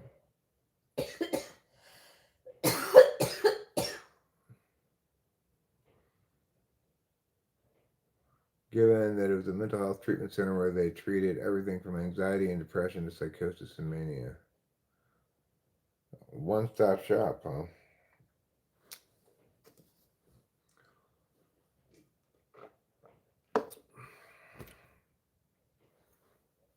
Did they cure you? Do you have a Clint deck, Rachel? Yeah, I do. When, Eric chose it actually. when halftime would enjoy a pull from? Let's do it. You down for some tarot? Yeah, sure.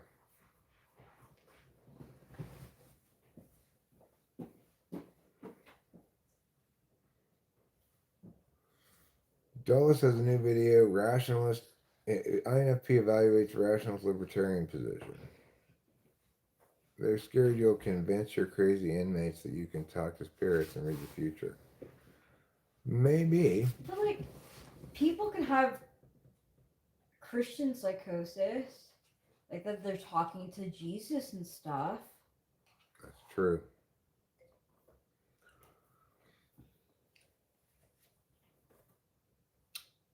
When really they're not talking to Jesus. I really not. Like, I think that is extremely rare. Yeah. No, that's Jorge. He works downstairs. That's not Jesus. Acacia, do you have a question?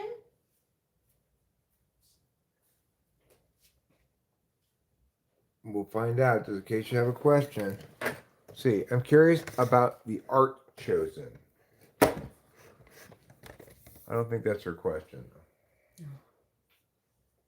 Trouble, why do you always have to sit Yeah, so between my close feet? to like seriously, Trouble. Just I won't pet you.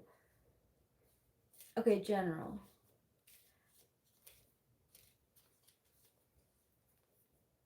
Okay, I'll do. See, like 4 is my lucky number, but would you like? So would you like 3 or 4 cards? I feel like how can you like go for 3 cards when like 4 is like extra? You know, you get more for your buck, more bang for your buck. But would you like 3 or 4 cards? 3 might be more concise.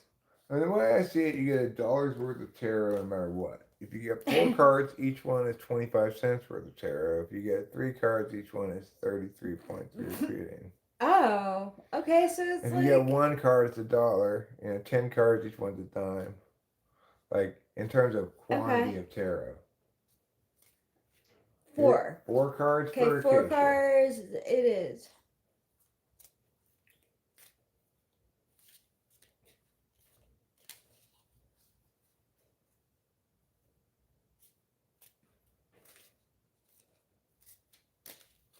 Highest price ever for a painting of a papaya.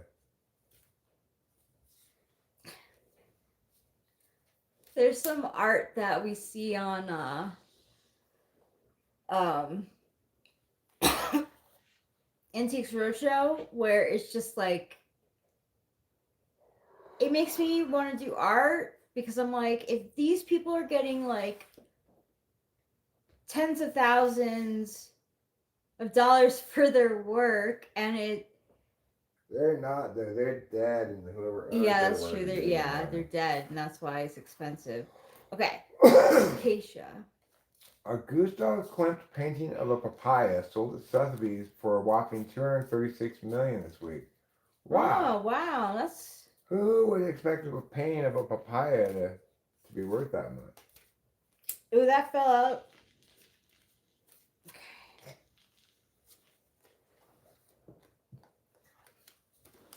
Okay, Acacia, your first card. Oh, the art. I should do the art. Two of Swords. This is an interesting Two of Swords. It's like there's this like engulfment of a being, like they're embracing each other, but I can't really make out. Like one looks like um calm, the other one's like not so calm, but I don't know what emotion that one the other like this guy is feeling. He's saying, I'm keeping my baby.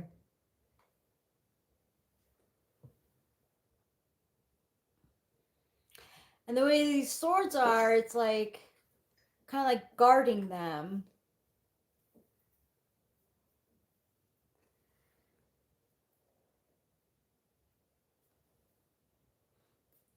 And your next card is number 5, the Hierophant.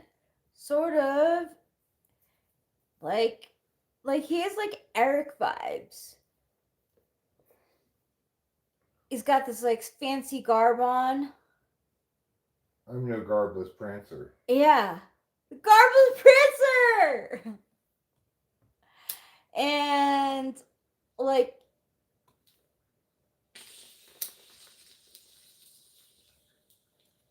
um the Hierophant is like, you know, a spiritual leader. He's got his staff and he's like, he knows where he's at. He's like all about, he's standing on business, basically. Although I feel like that's more of the emperor. Like the Hierophant stands more on like tradition. He's the Pope of lawn mowing. He's the Pope of lawn mowing. Next card. Number 12. Right? Yeah, 12. The Hanged Man. You're like, I'm not going to make a decision right now. I'm just going to wait it out. And like, you're kind of like stretching out too, taking your time, stretching out, you know, because he's got his arms extended. And this leg is like kind of hitting the wall. It's like, oh, I'm gonna take my time with this and kind of like enjoy the ride. And your last card,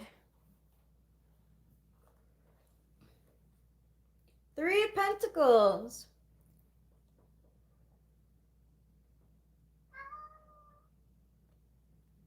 Music is in your soul right now, and it makes you feel rich. The music that you're playing makes you feel It's like rich Japanese inside. music, like ding, bong, bong. Yes.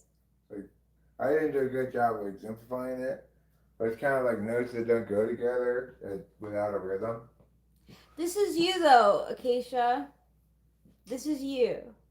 You're playing like some kind of, you're listening or playing to some kind of music. It might be ragtime. It could be ragtime. And like materially, it's bringing out something in you. Okay. Who else would like a reading? Well, You're yeah, welcome, Acacia. they weren't unhidden messages for you. That's for sure. So, Acacia Media.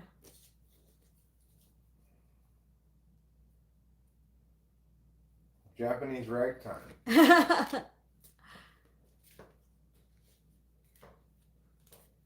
Will I move to my new place in a timely fashion and will everything work out well by the end of the month? Will Show Media move to his new place in a timely fashion and will everything work out by the end of the month?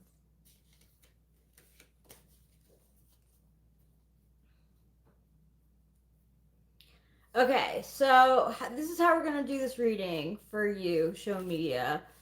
It's going to be a yes or no.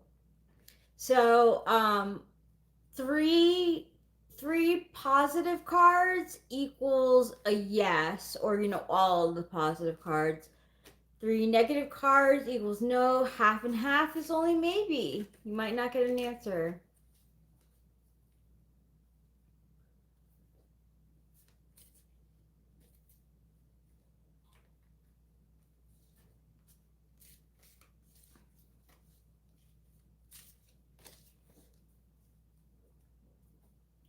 You're welcome.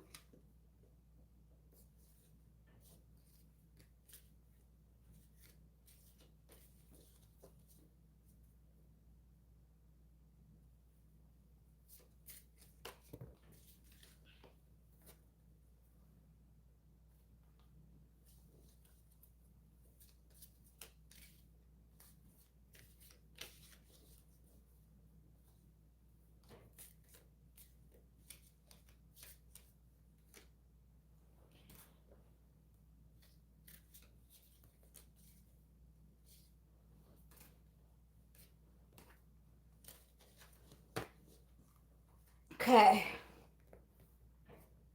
First card is the Magician. This I will take as a yes.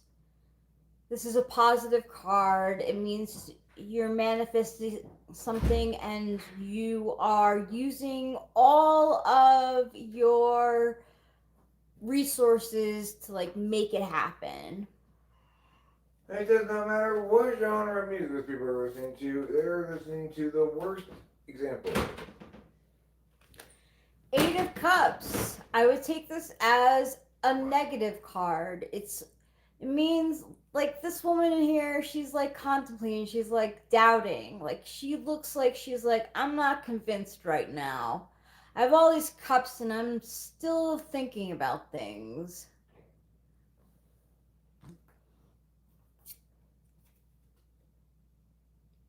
Knave of Wands, positive card. You're feeling practical, but in a teenage way. You're like, I'm ready for new changes. And I'm putting my TE to it. TESE to it.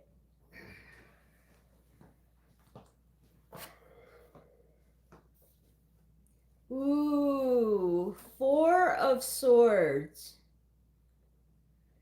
4 of Swords is a sleepy card. Eric, would you say that is a positive or a negative card?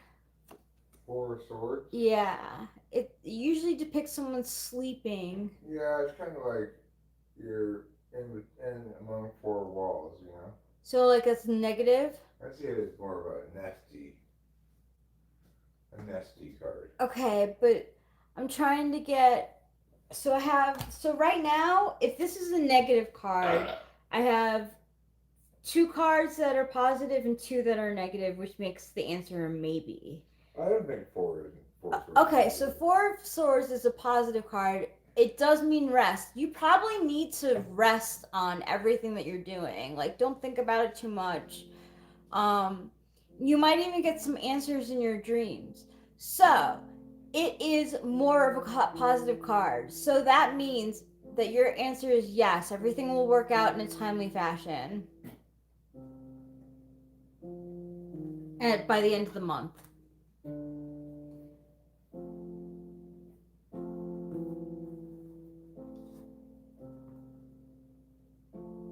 Thanks, Alec T.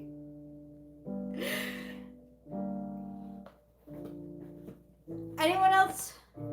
You're welcome, show media. Anyone else like a reading? It's the Klimt deck.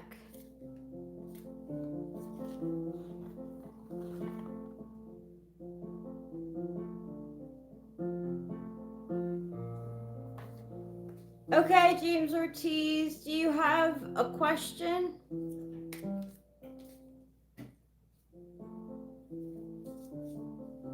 Klimt is the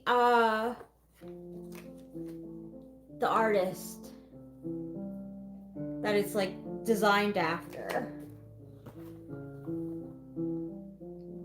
Klimt does artwork like this.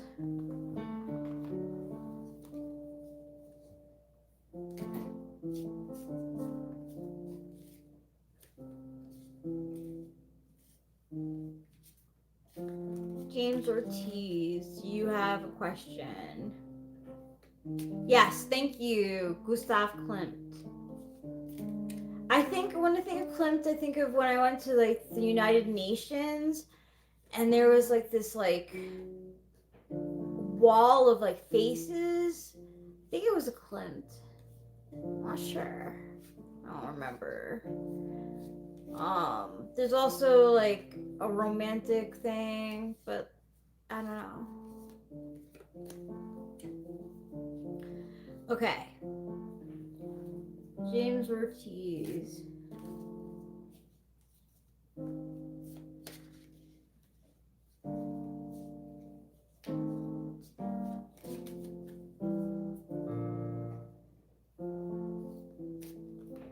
James Ortiz. 1, 2, 3, 4. Yeah, the kiss. That's what I was thinking of. The couple. Okay. James Ortiz got the 10 of Swords. You're feeling headless. Your mind is in the air. You're feeling stabbed. Like, ow, ow, ow, ow, 10 times. It's like, well, James Ortiz, you said, you said it too late, so I already picked your cards. This is a general reading. Like, you're feeling really stabbed in the back. All your plans, all your thoughts, it's like nothing came to fruition. And you're like, oh, I'm a headless horseman. Next one. 9 of Pentacles. So even though your thoughts are like kind of scattered and not coming to fruition, you are sitting pretty. You've got your pentacles lined up, your finances are good. You don't have to rely on anyone but yourself.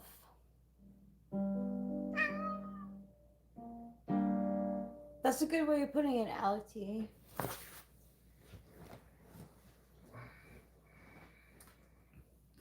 Third card, 2 of Cups.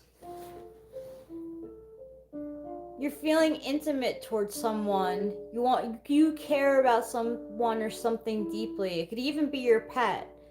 But it's like equal give and take, equal love, equal affection. And you feel like you could really be there for someone else. I don't know. I can't tell you, James Ortiz. You said too much. This is just a general reading. And then your last card is number 11, Strength.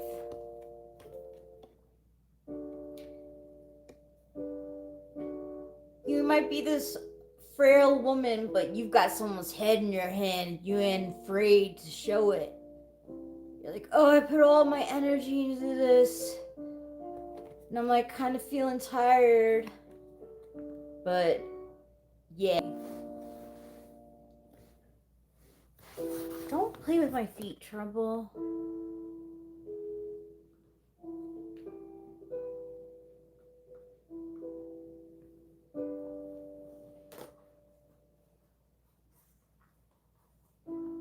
Yeah, there are lots of heads for this one.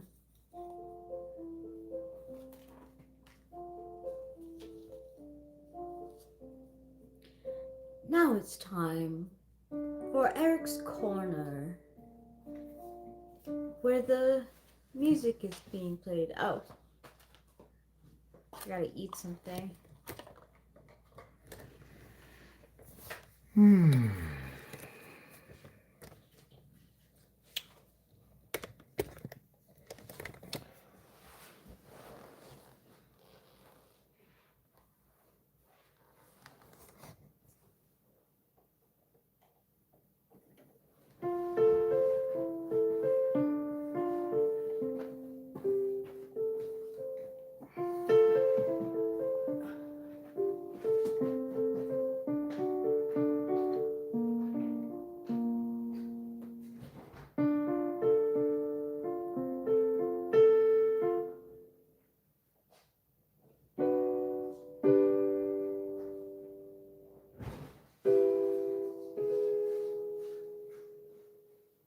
Hello, and welcome to Piano.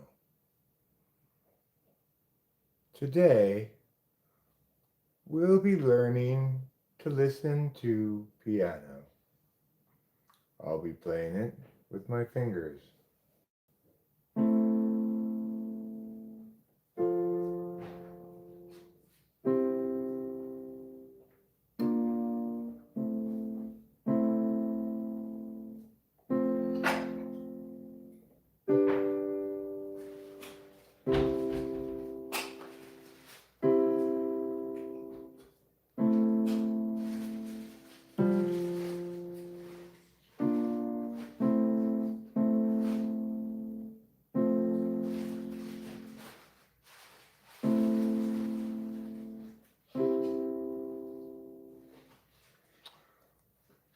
This is grand piano.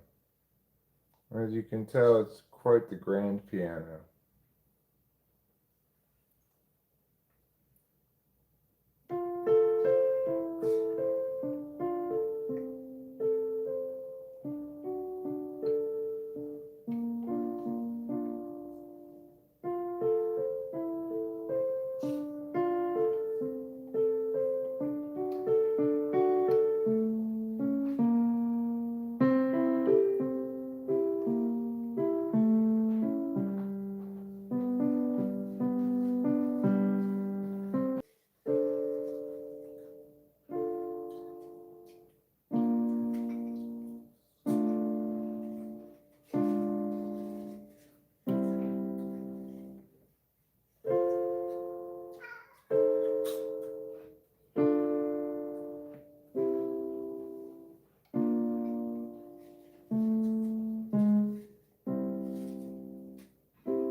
Oh, I've been to that thing there. B flat to A, and I don't care. B flat again, into F and D minor, then A to B flat, C is fine.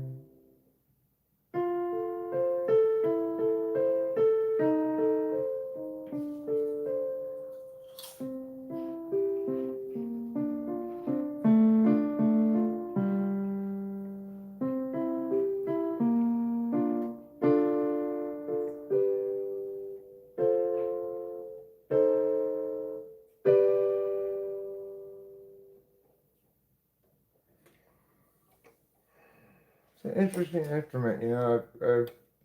I've really gotten a lot better at piano since I got this thing.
Russ and Steven are a couple of guys, work at the dairy from 9 to 5. Russ and Steven think they've arrived, they work at the dairy the rest of their lives. Russ and Steven are a couple of guys, work at the dairy from 9 to 5. Russ and Steven think they've arrived, they work at the dairy the rest of their lives. Ah, that song's hard to play. Also, it's really important that you sit at the right height when playing the piano.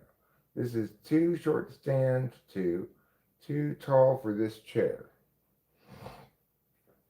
It makes my wrists really tired. But, you know what doesn't make my wrists really tired?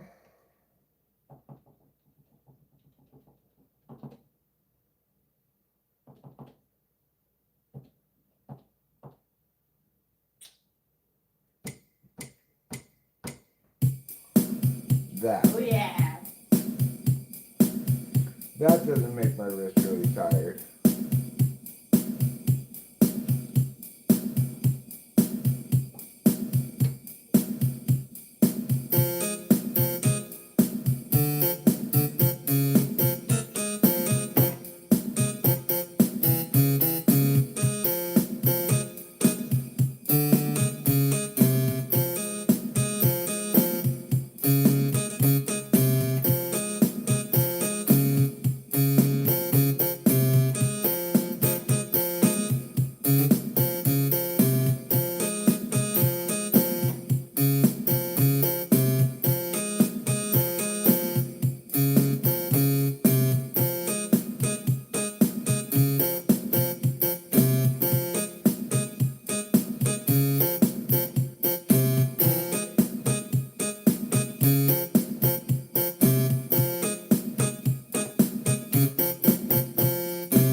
You said you didn't want to come over here.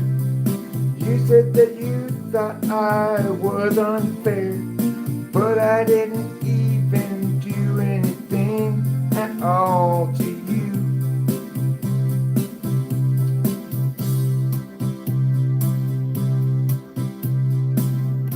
I think that you want to judge me, even though I didn't do anything to you.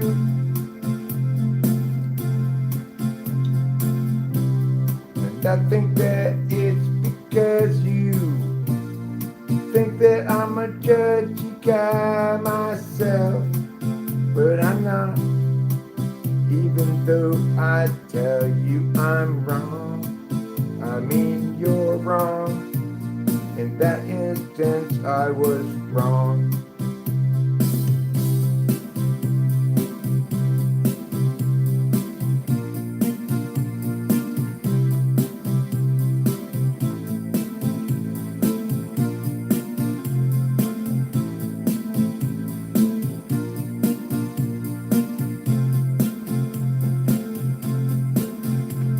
The year was 1982, and I went over and stood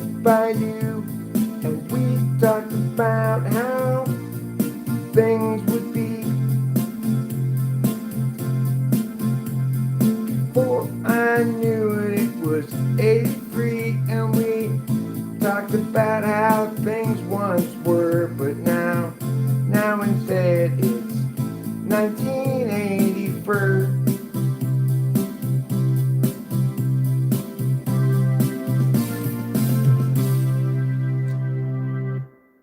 Yay! Thank you. That was an organ ballad.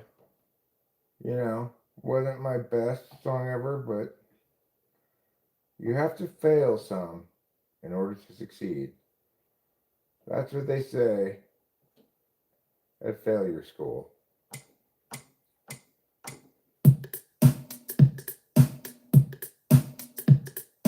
Mm-hmm. That's right, everybody. That's right. Don't be alarmed. Tonight,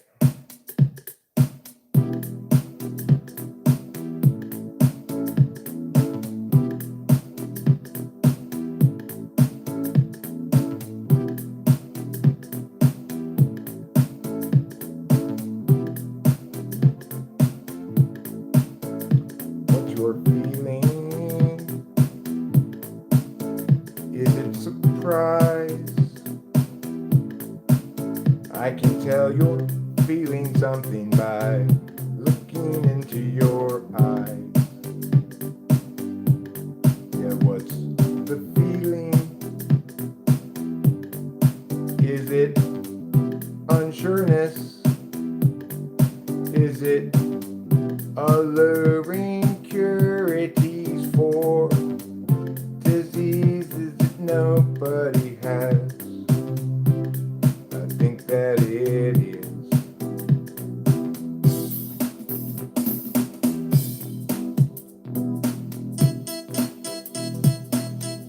You're never gonna tell any medicine for a disease that nobody has.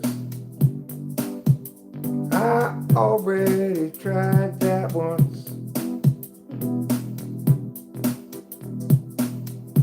You can't convince doctors to prescribe it if they don't think that it really treats a real disease.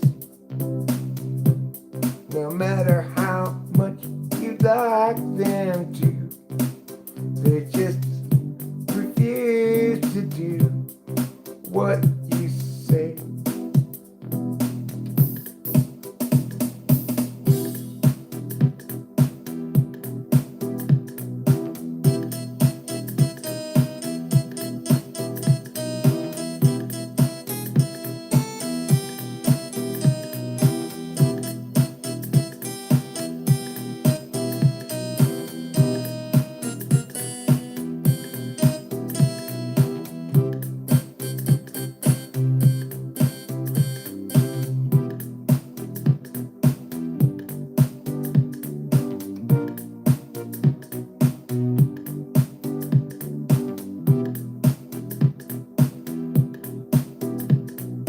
Take some of these pills, they're gonna fix what's wrong with you. You don't need to know exactly what that is. You've got a disease you need to cure, and you shouldn't be asking lots of questions. Just purchase these pills and take them as true. It's time for you to finally get over your terrible disease.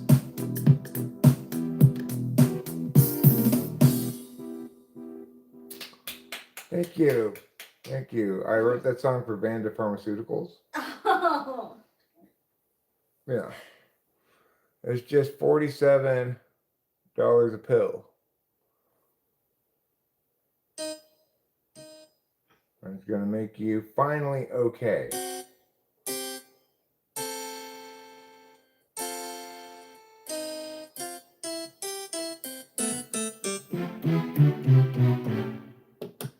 Okay. That's enough of that. You better stop it right now, Eric.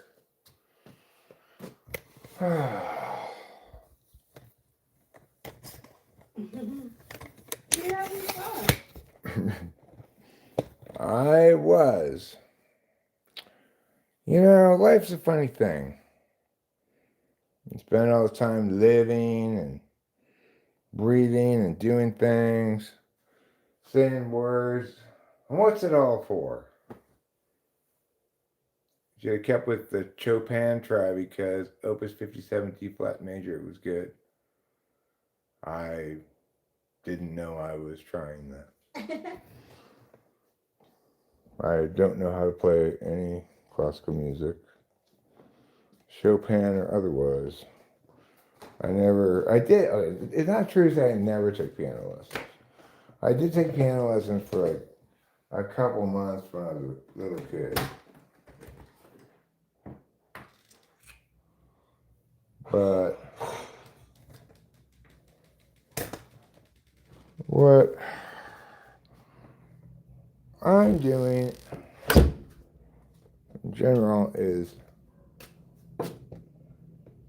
getting accustomed to like being able to play what I want to play on the piano. Finding new things to do on the piano that are new to me, you know.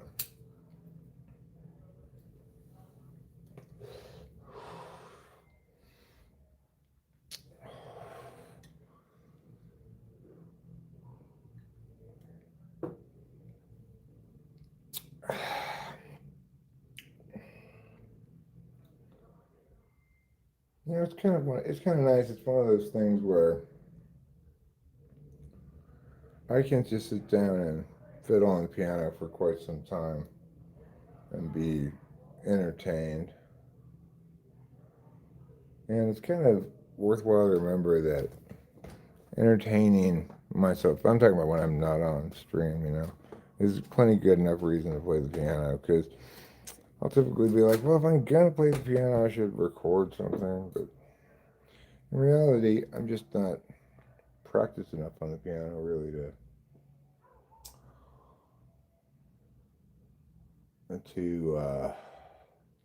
I don't have anything particular I'm trying to execute or anything when I'm recording, so somebody catch lightning in a bottle or something. Sometimes that works, I guess.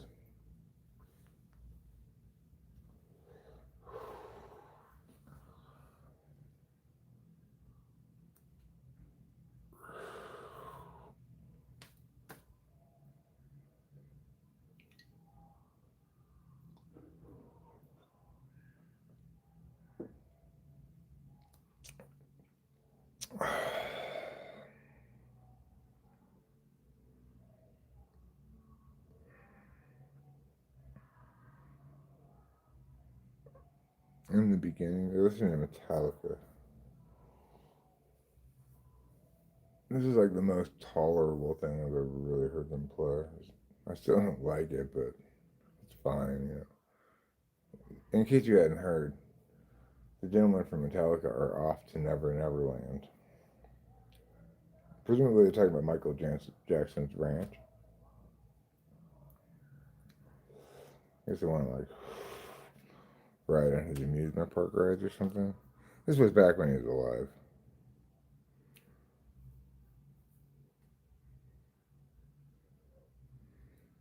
But, you know, I would never personally choose to play this song. But I guess it's not terrible. Off to Never Never Land. No, when you started playing at the start tonight. Oh, well, that wasn't in D flat. It went from an arpeggiated F to, I guess it was some kind of D, not D flat though.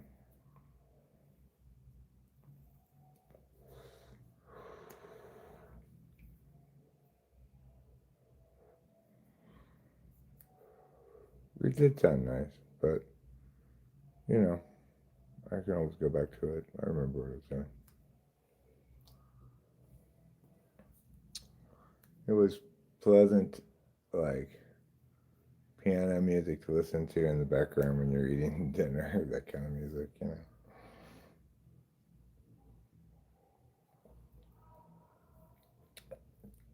And there certainly is a place for that kind of music in the world. I guess there's a place for Often Never Neverland. Ideally, in my mind, this place would be on the shelf where it could do no harm. But it's not that terrible. It's fine.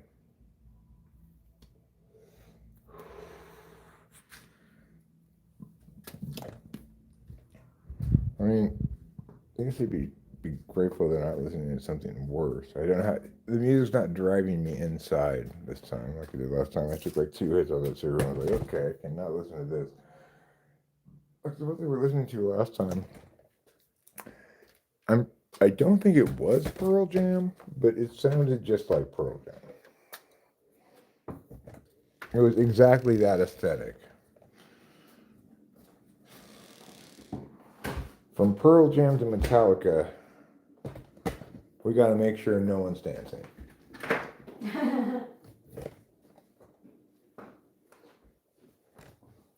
So that's going against Whitney Houston's "I Want to Dance with Somebody," right? I'm not familiar with the song, but based on the title, I'm going to say yes. Okay. I want to dance with somebody every day. My name's Whitney Houston. Is that how it goes? Oh, I want to dance with somebody. Oh, yeah, I know that song. Yeah.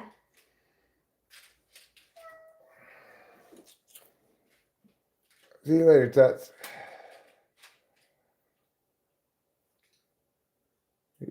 Yeah, it wasn't in G flat. It was F and then I guess D major. Yeah. It sounded like a different kind of chord besides because it wasn't D minor. Which normally goes with F. I have to think about it by looking at the key a little bit. Well, it's time to watch the cat eat.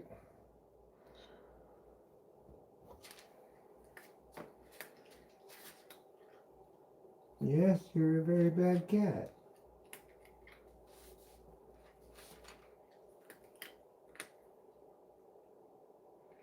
My cat is a very, very, very bad cat. He makes me watch him eat and sits between my feet and tries to control everything all the time. Yes, why do you have to control everything all the time?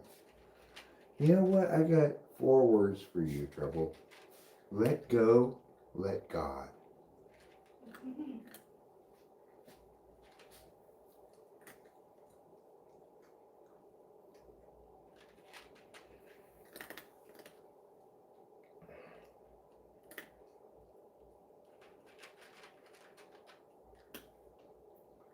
Yes, you are a bad cat, but you're also a very good boy.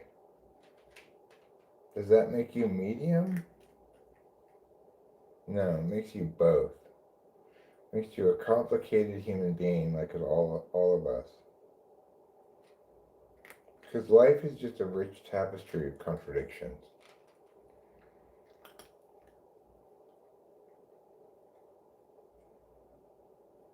Isn't that true, Trouble?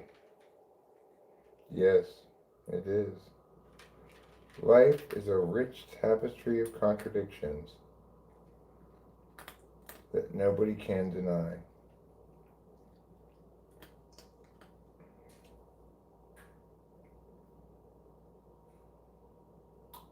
I was watching a couple of near-death experience videos the other day.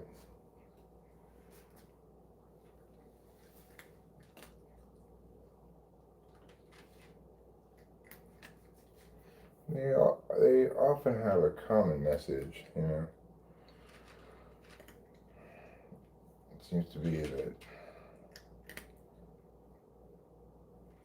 the purpose of living this life is to learn lessons from your mistakes and stuff.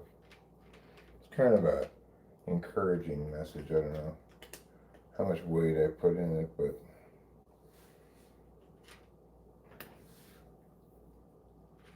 they say basically that when you die, you're maybe dreading having to relive and face up to the bad things you did in life, but once you're actually there, ready to do that, it doesn't feel like that. It just feels like a good thing that you learned things or something. I don't know. Do those people actually go part way to the afterlife and then come back? I don't know that either. There are also some I watched a couple of videos about this kid is a reincarnation of some previous person. And some of these situations make kind of convincing cases. I mean, not really, but as convincing as such a case can be, I guess. Does that mean I believe in reincarnation? I don't know what to think about the afterlife. I hope it's something cool. And not something dumb, like you die and you wake up in the DMV just waiting for your number to be called. That would be a very strange afterlife.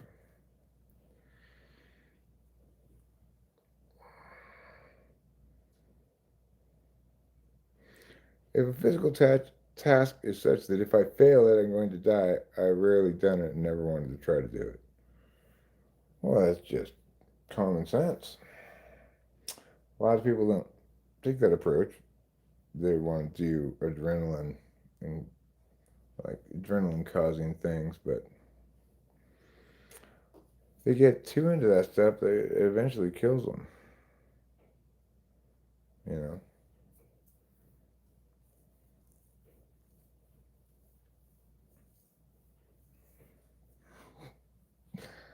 My guy, look.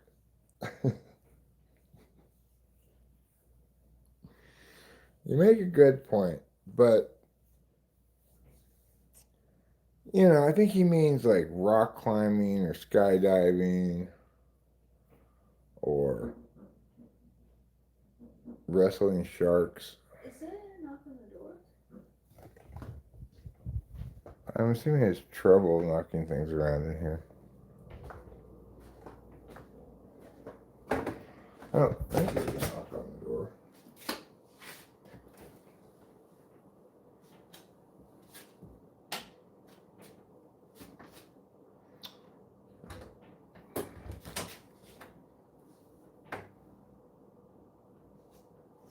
Nope, no knock on the door. Sure. Trouble, do you want to go outside now? No, Trouble wants to go outside. Here you go, Mr. Boy.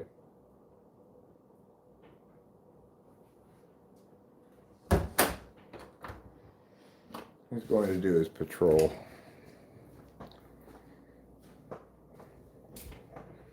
He likes to keep an eye on things, But it's true that I struggle to fathom that we get into moving boxes that go 7 miles an hour through space and time. They do this every day. I don't know how humans should need to go that fast. Well, they don't need to. It's just that people prefer to get there sooner rather than later because the transportation and travel part of it is just wasted time.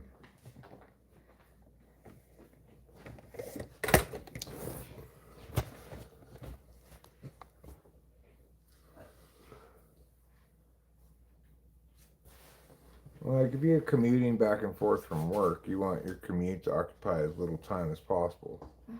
Because it's time that you're devoting towards work, but you're not getting paid for.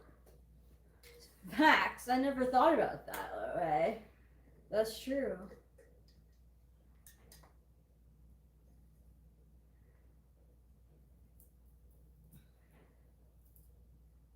Yeah.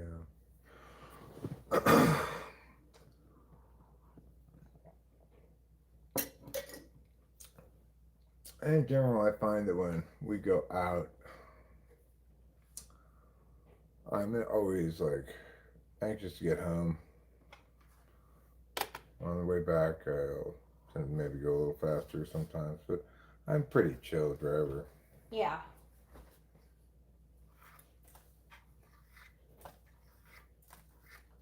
But it's also the case that it seems like, in general, in pretty much every instance, that returning from someplace, the time passes faster than going to someplace. And yes, driving gives you quicker access to a larger spread of space, but I don't like it. Well, that's why you need to get a skateboard. Oh. Ever thought about that, Alex? Wow. Now will he go slow on the skateboard? I mean, I think to be safe, you should just carry it. Okay. It's to give you the illusion of moving. Well, hell no. At any moment, he could go faster if he wanted to, but probably shouldn't take that risk. You don't use a skateboard anymore. Oh, you used to though. Okay, what about cross-country skis, Alec? That's good exercise. You should get all-season cross-country skis that have retractable wheels. Well, that's why I said all-season, Alec. Where is this from? Is this K's? I think it's a pack of letters we bought before, because Okay. that one's cast, I think, right? Yeah. Because if it doesn't like it, you just throw it away. Cross-country running sucks. Well, I used to say the same thing too, Alec T. what about horseback riding? What did we do today? I watched a lot of TV. I took a nap. Then we went to the store. And we got some dinner in town too. And gas. Then we came back. And it wasn't long before I started live streaming. I have an in-town question. So, like, Happy Goat by the barbecue place is closed, but Happy Goat, like, on the main road is still open, it seems. I mean, I'm still withholding judgment that I'm not absolutely convinced that just because it seems to have a similar age that it's the same place. I'm Okay. almost positive that it's the same place because I don't know, maybe not. We gotta check it We'll out. have to look at it more closely. Yeah. What pissed off Alec the most this month? Having to take care of his horse.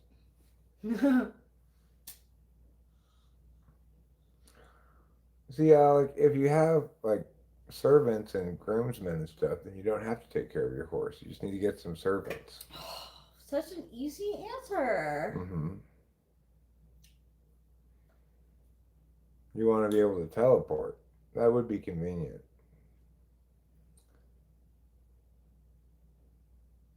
But I think that if you could,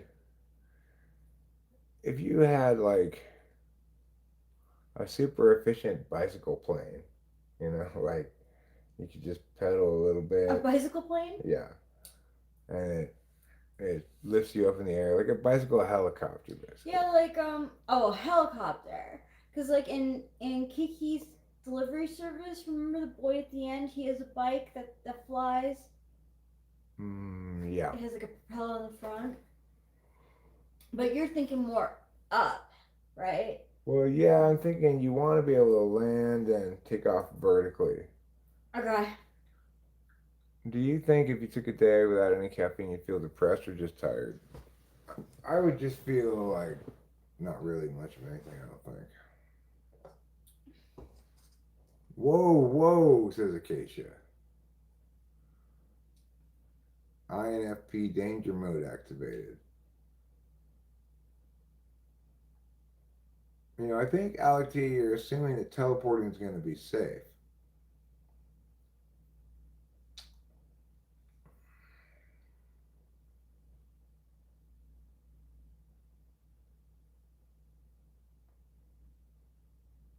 Whoa, Bach.